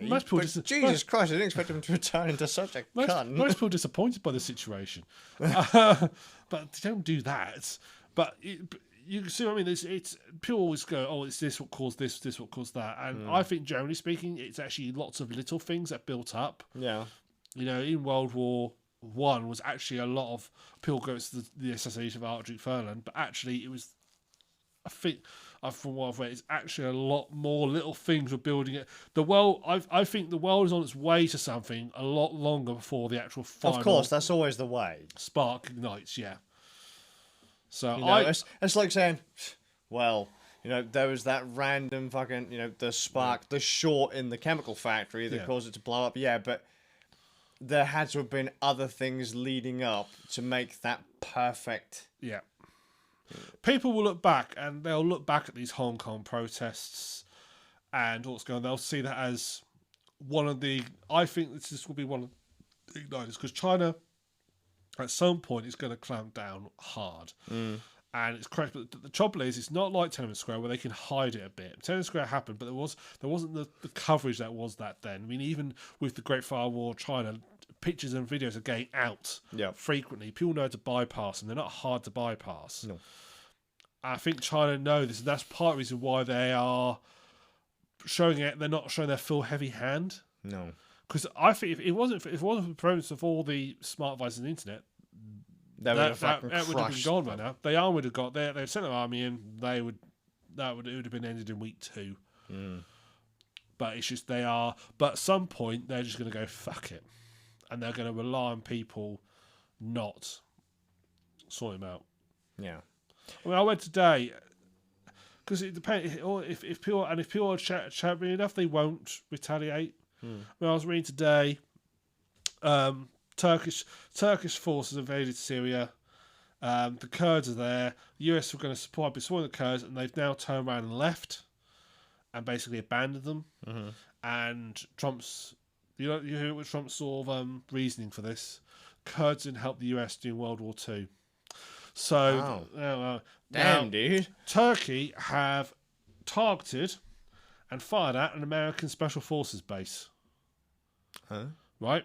They've actually, and all information goes that it was not a friendly fire incident. They knew full well that was an American Special Forces base where they attacked it. No one was killed, but they attacked it, and they didn't retaliate. Surprisingly, they didn't retaliate. They didn't fire back. But they are Special Forces, not their usual people. Question is, do you think Trump will do anything about that? I doubt it. We are getting. I'm going to be a bit of a dick to put a nail in this coffin. I'm going to sound like a right dick. So we've had conversations like this before, and we said earlier on in the podcast, it's just too many people. There are too many people. We keep everyone champions human rights, right? But we all love cheap products. And that's the same for everything, be it food, technology, whatever. You know, you don't get bananas without fucking shortchanging the people that are actually getting it. You don't get chocolate without shortchanging a load of people. Yeah. You know, the farmers and all that, and the people manufacturing it have to be paid. The first world is propped up by the third world. Yeah. And partly we need to keep the third world as a third world. Yeah. Not everyone can be like us. I hate to say it. Not if you want to maintain our current standard of living. Yes. That's it. We can't have our first world lifestyles as they currently stand if everyone was like us. Not everyone can earn our wage. Not everyone can have our rights. Did we work out that an iPhone would be about £300 or £400 dearer if it was built in the US? Yeah, probably. Because I mean, you got to think that what's it cost them about $200-300 to actually manufacture. Whereas if they put it into the States, then you got to think they pay those workers pennies. Yeah, they'd actually have to pay a significant amount to the worker in America to put it together. And Apple don't like losing profit. No company does. No. That's why they send the stuff to China to begin with. Yeah. You know, relatively skilled workers willing to work for fucking peanuts. Yeah. But we can't have... I couldn't even have the shirt that I'm wearing right now if it weren't for some poor bastard in some random country doing all of the groundwork to get the materials together. Yeah. Simple as that. We can't have what we want on the cheap. And we complain about how expensive stuff is over here all the time. You know, we can't have it if they ain't slaving for it. No. Then that's it. That's my groove. Yeah. Get off your fucking high horses. You can't live like how you live right now if it weren't for them carrying your asses. Yeah. There you go. Andy's pointed out that when we decided to put an export ban there's an export ban put on Russia, Putin just went, oh, so you don't need our gas or electricity anymore. There you go. And that's and he said if you want quality for everyone, we'll be back to doing HUDs made out of dead trees and shit. Yep. There is no... Well, I don't think there are any real places... I don't think there are many places on this planet that could actually... They're not self-sustaining. I don't think anyone's got enough of a groove. It depends what part of the economy you're looking at. So I mean, like, can they provide all power? Like, can they effectively build, a 100-foot wall around themselves? So we're not going to take anything from the outside world. We're not going to give anything back to the outside world. Not anymore. We built with all a wall, and then we can survive and still live as we do now. We are pretty self-sufficient because we have to be because we're an island. We are. I know we're pretty self-sufficient on food production. I think we're about 96%, which isn't bad. And that's. I mean, basically what that means is keep people at the current feeding rate. And let's face it, people aren't going to starve. That could easily become 100% if people just eat less. Yeah. I think we're mostly. I don't know how much power we import. I know we do import some power. Gas, I know for a fact we import because where I work, there is a gas pipeline that runs right nearby where I work, and that all comes from abroad. Right. Admittedly, the people it comes from we're very friendly with, so that's all right at the moment. Hey. But we import no country's totally, unless it's you go to a really primitive country that no one's totally self-sufficient. You're right. Mm. But that's just how exports and imports have always. Oh no, and I totally get that, but it's just you always see these people jumping up and down, protesting, and you have big companies doing things you don't want them to do. They don't give a fuck about what you want them to do. You're 1, 2, 3, a handful of people, 100 people, 1,000 people. They don't give a fuck if you don't buy their product because there's an entire planet out there of people that are willing to buy their shit for some random reason. I don't like to use Humble Bundle. I think it's shite. They're doing fine. Loads of people aren't using Blizzard products right now. At the moment, Blizzard's fine. Because there's still enough people who aren't paying attention. There must have been some pressure there somewhere. The fact that they changed their minds. They've panicked a bit. Yeah, but like EA, I don't think they're really shitting bricks at this point. No, they're not. No, you're right. It takes a real concerted effort to take out a company. Mm-hmm. Most companies that get took out through mismanagement, rather than that's probably the management thinking, "Shit, man, my bonus is going to take a hit if we don't solve this quickly." Yeah, rather than people getting the word. Word doesn't travel that fast. No, and it's not. It's always the likes of Blizzard. People don't see. When you average, if someone who doesn't know gaming goes into the store to buy their child a game, for example, they don't see Blizzard. They see, oh, that's the game they want. Yeah, it's not like a car. If someone decides we hate Ford, there's a massive boycott on Ford. People sort of like push around. You know a Ford when you see one. Yeah, average Joe knows Ford. Sort of. But if there's a boycott on Seat, might hit Seat. Volkswagen Group don't care. They own Seat, but they also own Audi, Skoda. Volkswagen. Yeah. It's just one part of their group gets hit. That's all right. We can survive. They've got everything else to profit up. Yeah. So anyway, that's the way the world works, people. That's political news. My friend, I met a friend the other day from the pub, and he tells me, and I found out he actually listens to our podcast as he drives from job to job. You poor bugger. He does. So I'm gonna say hello, evil me. Or Lemming, he changed his name to. Hello, you. Hello, you. Hello, you. And I hope you're enjoying our discourse on political situations in China. Feel free to chime in. When you eventually get to it, he's only on the episode where you're doing your arcade machine, so he's quite a bit behind. Oh, blimey. So presumably it works. By the time he gets this episode, World War's been declared. So yeah, we'll all be dead. That'll be the only thing left. Yeah, so he'll be all right. Yeah. Right, so moving on to other things. Are there other things? Yes, I've got a film review. Film came out yesterday. Oh my god. I pronounce it, every time I look at it, I pronounce it wrong. So I'm going to look at my phone because I pronounce it wrong. Oh, no, I'll just go for it. Go. El Camino. Oh, yeah, the Breaking Bad thing. Yes. Yes, it is El Camino. That's good. It's a car. It's a car. It's Todd's car from Breaking Bad. Yeah, so I watched that yesterday, went home, and Father's there, and he's sort of scrolling through. I can't find watch said, well, I know what I would like to see. Did they ruin it? No. Oh. No. However, I will say, the end of it, the film is still not necessary. Oh. So the story it tells, to be honest, I didn't feel added anything. Oh. So it's not ruined. Did it end? It's like garnish. Yes. It's like garnish on a steak. The garnish doesn't ruin the steak, but it's not necessary. Okay. So did it change any of the outcomes for any of the other characters other than Jesse Pinkman? No. So the other characters that were in it, you just might as well say, well, Well, this is as we assumed. This is the trouble, you see, because Breaking Bad did quite a good job of tying up all its loose ends. Yep. So it's following Jesse as it's at the end of Breaking Bad. So the last scene, or well, not quite last scene, one of the last scenes is Jesse has been held captive by the neo-Nazis. I'm assuming you've watched Breaking Bad, whoever listens to this.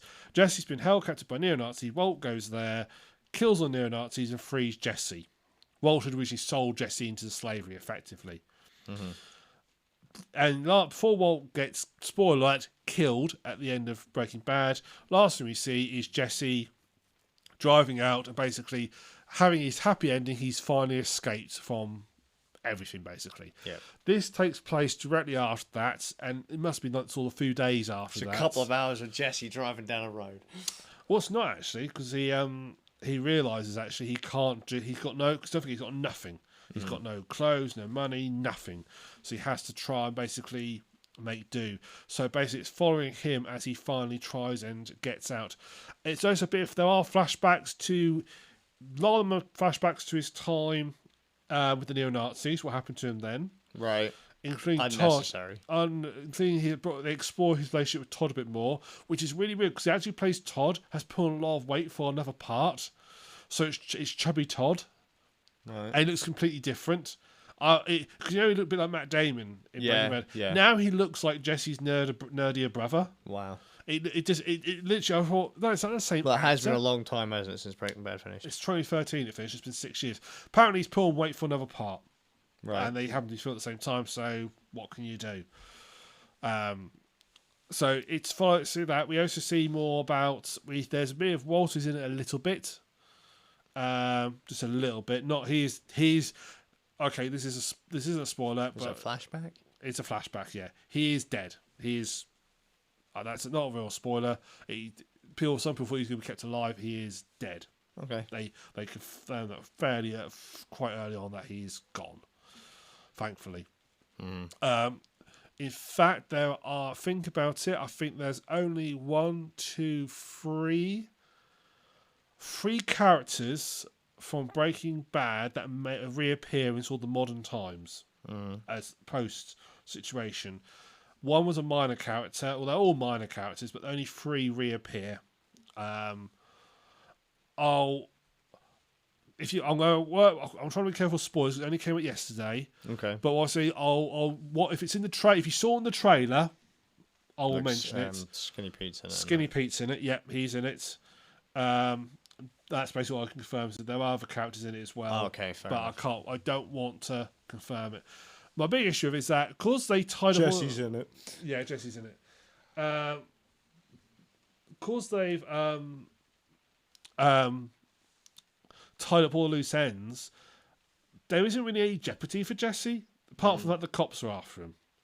But even then, they're only after him as a person of interest. It's not Sure. like they're not. So they're after him, but he thinks obviously he's going to get in deep shit because obviously he's got lots of background and so forth. What's gone on? As to life, there's 5 people from previous. Okay. Now I think about it. So he's sort of on the one, and basically it follows what happens to him afterwards, and does he escape? Does he get out? Does he sort of move away? So Hands up, no one gave a shit. We already assumed that he'd got away and had a happy ending. yes. So this is what I was all saying. It doesn't ruin it. It doesn't shit on the series. It follows quite logically on. It just doesn't feel necessary. Okay. It's not a bad film. Anyway, I can't fight. It's still got that lovely cinematography. It's still got the sort of things, stuff we're used to.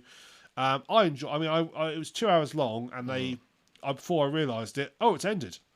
That's usually something that I'm enjoying something, so it's not bad. But it's so hard to describe. It's not bad, grab. but it's not. Yeah, it's really not necessary. It doesn't feel like a cheap cash grab because it's not bad. It's not bad, but as you said, it wasn't necessary. It wasn't needed, but it doesn't feel bad. Like I said, they had to basically invent some extra jeopardy for him, and it just doesn't really work. If the sort of jeopardy they've put in feels like a side plot more Is than there anything. nowhere else they can go with it now then? Well, not really. The way he finished off for him, realistically, it's done. proper draw line underneath it. Excellent. Right. I'm going to say it now. I'm not going to watch it. Okay. Like you've just said it. You won't lose anything for not watching it. You're not going to lose anything by not watching it. It goes, The best bit though about the whole film wasn't the film; it's the fact that my dad watched it with me, who's never seen Breaking Bad, Right. and he kept asking me he kept asking me questions, getting really confused by it because I had to keep. So you couldn't just say it was Japanese then? No, I couldn't just pause it and explain. I had to keep pausing and explaining things to him. So when Todd reappeared, oh God, he's put on weight. And father then went. He said, this is set before or after they all get killed. I said, well, it's definitely set before they got killed because he's still alive. Todd. Yeah. Well, that's a bit of bad continuity because if he was thin in Breaking Bad and he's fat now, he should be post-Breaking. He should be fat. I said, no, you've got it wrong. The actor's got fat. Todd hasn't got fat. The actor's got fat, but he's going to play Todd still. And the best bit was because this isn't a spoil. I knew this isn't a spoiler. Some point Brock gets mentioned. That's obviously going to get mentioned because that's one of Jesse's last tie-offs for Breaking Bad was Brock. And Father was. I said, and I explained, and he goes, and I said, look, that's basically it was his mother. They killed his mother to prove they don't mess around him and go forth. He goes, well then, if I was in this situation, I'd be fine. I'd hold all the cards then. I go, how do you think of that? He goes, well, I'd say I wouldn't cook for them anymore if they kill Brock. I said, yes, but the fact is they're threatened to kill him and you don't want him to kill him because it's a kid. Yes, well, I wouldn't cook for him, and if they did kill him, I still wouldn't cook for him. I said, so you'd happily sacrifice a child just so you wouldn't cook them? Yeah. I said, I don't follow your logic here. He said, no, I hold all the cards in this situation. I'm pretty sure you don't. Yeah, I'm pretty sure you don't. I don't think this is going to go the way you think. They don't it give is. a shit if they whoop a kid. No. And they just you kill do. you. Yeah. You like the kid. You want the kid to stay living. It was brilliant. He was the best. He was the best part of the film. Oh, there you go. My father. So if anyone ever wants to watch El Camino, we'll send Ramsden to watch it with you. Yeah, he's the best part of the film. That was my father. I said I can't. I actually quite. I said it was enjoyable, but you don't worry. If you don't see it, you're not going to lose anything. I will, but not in a nasty way. You're not going to lose anything. I will add to the list. I will avoid that, but I will watch Better Call Saul. Better Call Saul far better. Once podcast's over, I can quickly tell you the whole thing in about 2 minutes. Excellent. What happens, and then you'll be all caught up. Brilliant. And finally, book review, audio book review. All right. So you took the advice. I took the advice. We discussed Eisenhorm. Didn't realise until I listened to it. Eisenhorm. Do you remember we played The Asian Machine for Pigs? Yeah. The protagonist in that, same voice actor who reads the Eisenhorm books. Oh really? Same guy. Neat. Yeah, and he reads them very well. He really characterised them well. So did you only go for the first one? So I had 1 free credit, so okay. I got the first one, which I finally finished listening to yesterday. All right. Yes, I finally went to listen to. I started it last week, and then of course because being an audiobook, it's not like you have to really sort of listen to it. It's not like a podcast which you can sort of phase in and out of a little bit. You have to sort of listen to an audiobook. So it's all finding moments when it's quiet and I can. I'm doing a job. Yeah, or I'm doing a job like I was building a frame last week, and that's a quiet job. I can sit there and I listened for about 4 hours just doing that because it's quiet. So I listened to the book Eisenhorm, Xenos, which is the one that's going to be translated into an Amazon. Amazon wants to adapt to a TV series.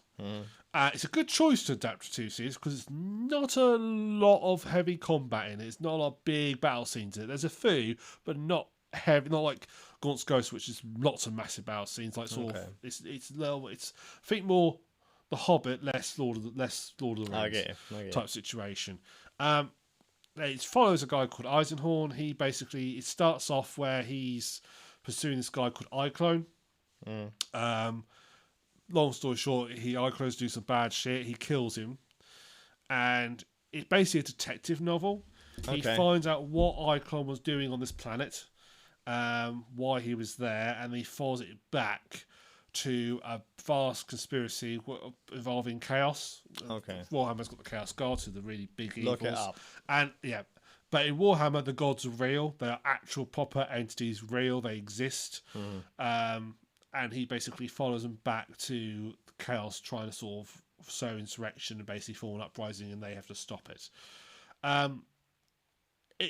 I could see why I've picked it. My only concern is the whole book's written in first person, and first person books tend to have problems being translated to, because he can obviously explain things. He's writing in first person. The idea is what you'll listen to. It's like you're listening to his memoirs. Yeah. It's like several years later, and he's writing down his memoirs because he'll say about characters what happens to him in the future.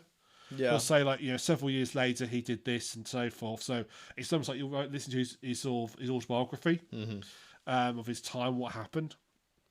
And it's the first of the trilogy. There's 3 books, but I really enjoyed it. It was definitely worth the Amazon credit. It's worth listening to. The characterizations are really good. Has got some rather gaping plot holes, unfortunately. Not enough that I didn't stop me enjoying, but as Fixable in the later books, or I don't know because I haven't listened to them yet. I hope but so. do you think they? They could easily fix them. Sure. But it's like there's like a major character is introduced, who's in a situation where they've got control over him, and then they sort of get some information out of him, and then he's never mentioned again. Mm-hmm. That's a bit of a problem because what happened to him? Did you kill him? Did you shut him out an airlock? Did you get sent to trial? So what happened to him? They don't tell you. That's a bit of a you forgot about him, didn't you, Dan Abnett? You forgot about him. But yeah, it's really good. It's very evocative of the Warhammer. It's very good at setting the Warhammer universe up. It's very evocative. I tell you, it'd be a good book to give to somebody who they never knew about Warhammer. Actually, be a good book to give to him because he works on the principle that you don't know anything, and he does explain how and it sort of makes sense because it was originally co-released with a game they launched called Inquisitor, right? And the game there was Games Workshop's Farnsworth only game that uses 54mm scale rather than 28mm, so double the scale. So the models are twice as tall. Okay. And it was designed to be more like it wasn't an RPG, but it's meant to play a bit more like an RPG. So you had a game master actually running the game, and you could say things like, "Okay, my character's going to shoot at him, but I want to shoot at the full tank next to him." The game master would then come up with rules on the fly to deal with it. Okay, but it's not nothing like Warhammer. Nothing like Warhammer. It's a skirmish game. Okay, skirmish game. So think Mordheim, but a bit more detailed. Okay. You can your characters have to spend time reloading their clips. In case anyone was curious, Mordheim is another game by Warhammer skirmish. But you have to worry about characters reloading their magazines, that sort of thing. Things take a little bit more time. You have to keep track of shots. It's a little bit more in depth, but you only have 3 characters on your team type situation as the game. So it was meant to be. It was, I would say, very niche game. They discontinued it after. Well, they discontinued the models. They kept the book. For a long time, you could download the real book off the website and print it out yourself. But I think that's been removed. But there are hundreds of places where you can get the rule book online. I actually bought the rule book. All right. Because they never actually released it as a box game. Even you just bought the rule book. Sure. And then you bought the models separately. Well, the rule book, Eisenhorm was a character in the rule book, and Dan Abnett had been sent an advanced copy of it. Right. And he was looking through it, and they said, what do you think of this? And sent him an advanced copy. So he built the world based around the... Well, he wasn't meant to. He was looking through it, and he ran up and said, "So who's writing the novel?" And they go, "Well, no one. We've not planned it." And he goes, "You can't be. This we can do this." And there's a lot we can do with this. Yeah. The chap said, the guy went, "Well, you got 9 months to its release. If you can get a novel written in 9 months, we'll release it at the same time." So he did. So that's how it started. The trilogy started. It's probably one of the more popular trilogies. So and now you know. Yeah. So yeah, I recommend Eisenhorm. The only choice I do think it's overpriced for an audiobook. I think £28. Yeah, but if you've got your Audible credit, that's only £7. Yes, I was going to say if you've got your Audible credit, but that is the way all audiobooks through Audible go. If you were once upon a time, if you were to get a Terry Pratchett, once upon a time, I wanted to get an abridged cassette of a Discworld audiobook, and those are about £20. Yeah, £20 I'd be more comfortable with. It's still a bit high for me, but I'd be more comfortable.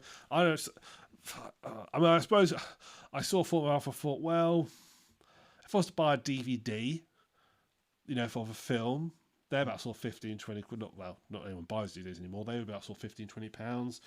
and you're only getting an hour and a half out of it. This is your first. So I don't know, just sort of, it just somehow just doesn't feel like it's worth it. No, I get you.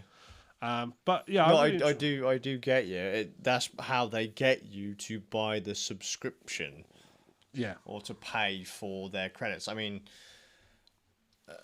that's how Audible and then later Amazon got me to keep paying for an Amazon or for an Audible subscription, because I wanted to get the entire Discworld series in audiobook. I think Games Workshop has the other hand as well, because if you go on Games Workshop, have their own audiobook store. Ah, fair. And they charge the same price. Yeah, fair. So, and it's available other places as well at that price. So it's not just Audible charging that price. Because if that was the case, I'd say, yeah, I can understand it. Why would you go for Audible? It's also, but I think that's more of a Games Workshop thing. The other thing is, it's been a long time. Yeah. It's very old. Yeah. So, but yeah, Eisenhorm, I'll give it the thumbs up. How did you find the service? Audible. Easy, but fairly easy to use. Yeah, okay. Slightly annoying in some ways. That I won't say, okay, I'll add it. Do you want to sign? You need to sign up for an account. File, sign up for an account. Blah blah. Put on the link to sign up for the account. And then it didn't add the book. So if I'd already added the book to my basket, it disappeared. I had to go back and find it again. Sure. It's like, so just random, just fluff. Yeah, basically. nothing. Cookie major. problems. Yeah. See, because I will say the one bonus to Amazon and Audible is that they do tend to revise their audiobooks.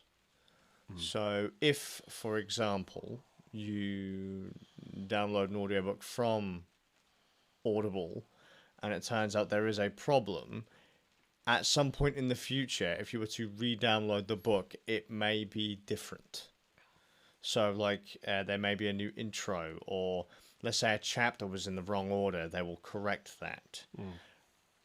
Where other places like Apple, the iTunes store, I know that's not going to exist soon, but my first audiobook outside of physical audiobooks came from Apple, and entire sections of the book were missing from the Apple purchase, whereas and they even said, this is an Audible product. And then I was like, oh, I don't want to use Audible now, because the version that was on iTunes was shite. Went to Audible, and it was all there. And then years later again, that same book had, like, the tone had changed in certain scenes, and that they do constantly change them. Little extra, I've bought physical audiobooks from the publisher, the makers of the audiobooks. They've been formatted incorrectly. That's always good when that happens. I've had one book that I bought didn't work at all. So you put it in and it didn't work. The disc was unreadable. Good. Another book, the chapters were listed in individual directories on the disc. Okay. Oh, that's because it was their MP3 CDs. Yeah. Okay. And then you look and you say, let's go on to 5, and that might be, just chapter 5. Got a directory 6, you expect chapter 6, 10. Brilliant. Yeah. And then how did you fuck this up? And then 7. Yeah. You want to say, how did you fuck this up? Because presumably they recorded it. Presumably, obviously, they'd been over several sessions. Because I can't believe they read it all in one go. If you then got the book from Audible, correct order. But then if you go get the book from the same book from Google, wrong order. So there's some issues going on here with audiobooks. Yeah. Audible is probably one of the better ones for getting things ironed out. Yeah, and also got the ability to report stuff to it very easily and so forth and so forth. So, yeah, no, and actually I use their software. And actually, their little app, I used the app on the phone. I was quite impressed by it. Actually. I have it installed on my phone too. It's quite straightforward, and it was nice how it split it. I've seen audiobooks in the past which are literally just the whole file. Yeah, Google do that in one file. Yeah, so it's like, okay, I need to remember exactly where I am. It's great. Google are like, oh yeah, it's great. We've separated it off. It's all in sections. Chapter 1 will literally be This is blah blah blah book by so and so. Next, chapter 1, and it's the entire book, like 10 hours in one chapter. Yeah. It's like, good job, guys. I need to remember why I paused this. It's, Well, I was impressed by Audible actually because I was listening to it on my PC at first. Cause it syncs up. I've been painting Warhammer this last week. I sat there, and it was actually great because painting is enough of a task that you've got something to sort of do while you're listening to it, but not enough to distract you. So I was painting away and listening to it, and yeah, as you say, it syncs up. Went on my phone, stopped it, went on my phone, instantly popped up. Note for people who are into Kindles: if you pick up a book on the Kindle that also has a link to an Audible audiobook, if you listen to the audiobook, the Kindle book will sync up to it. Oh, neat. So let's say you read chapter 1, you get to chapter 2, the audiobook will start from chapter 2. You get to this is how I understand it works anyways. You then say, let's say you listen to chapter 2. The audiobook will be, the Kindle book will be set at chapter 3 when you're ready to go. Neat. So that's kind of a nifty thing. The only Is it just chapters or do pages as well? I believe it does pages, but then I don't use both. Yeah. Chalky uses both. He was the one that told me about the syncing feature. The one complaint I do have about Audible, as an Amazon company, you cannot cast the books to other stuff. If you have an Apple TV, I think you can AirPlay them. Yeah. Being that you can take the audio and push it to like a speaker, a TV, through Bluetooth or stuff like that. Yeah, not Bluetooth, but like wirelessly. So I was doing mine through Bluetooth. Yeah, Bluetooth. Yeah, not through. I mean, casting is through Wi-Fi. Oh, okay, for the Wi-Fi. So process, like AirPlay is through Wi-Fi. Yeah. You can AirPlay a lot of stuff. So you can do the Apple stuff, Apple TV, the HomePod speaker thing, and all that. But you cannot cast a book. So you can't use a Google product, or you can't use an Android device to push the audiobook from your phone to, say, a cast-enabled speaker or device. Which annoys the fuck out of me because my entire house I have a castable speaker. Yeah. You can cast. I see how much old-fashioned. I have a Bluetooth speaker. So. You can cast. Yeah, but see, that's annoying to me because multiple people use the same speaker in my house. Yeah. And plus, my entire house is wirelessly synced for audio. So if I say cast such and such to home audio group downstairs, every room in the house has got the audio file playing in sync. You can cast Amazon Video. That's something they added in recently, but you cannot cast audiobooks, which is the more likely thing you're going to want to cast. But hey ho, that's my only real complaint with Audible. I've had very little trouble with them over the years. No, myself, I'll definitely hopefully get enough books next month. Cool. Right then, we've been we're hour 2 hours and 22 minutes. Jesus Christ. So let's wrap this up. Well, that's tomorrow gone then. Yeah, so let's wrap this up for your both of us will be suffering tomorrow. I've got to watch through it again. You've got to listen to it. You can scrub ahead, I can't.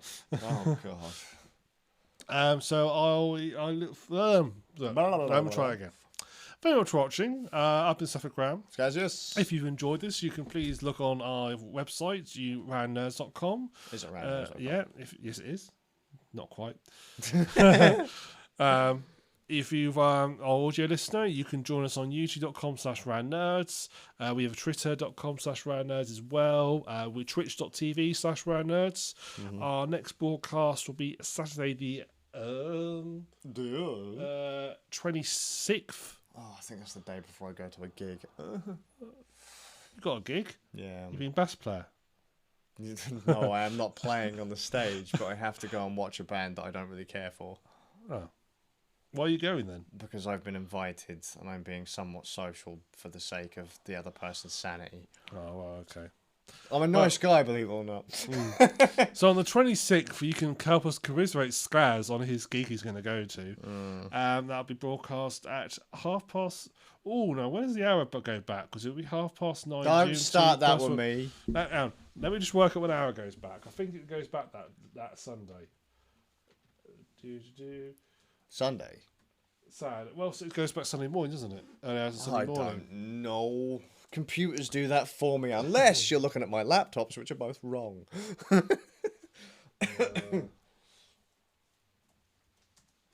Yeah, I'm impressed. I'm impressed you've managed to get your laptops out of the seat. That's really impressive. Don't ask. Yes, so that'll be that will be GMT +1, and then it goes back. The clocks go back that Sunday morning at 2 a.m. Good times. Yeah. Times. Sun. Indeed. Daytime, nighttime, awake time, sleep time. So, once again, thank you for watching, and see you then. Yay! Bye. Woo! Good times.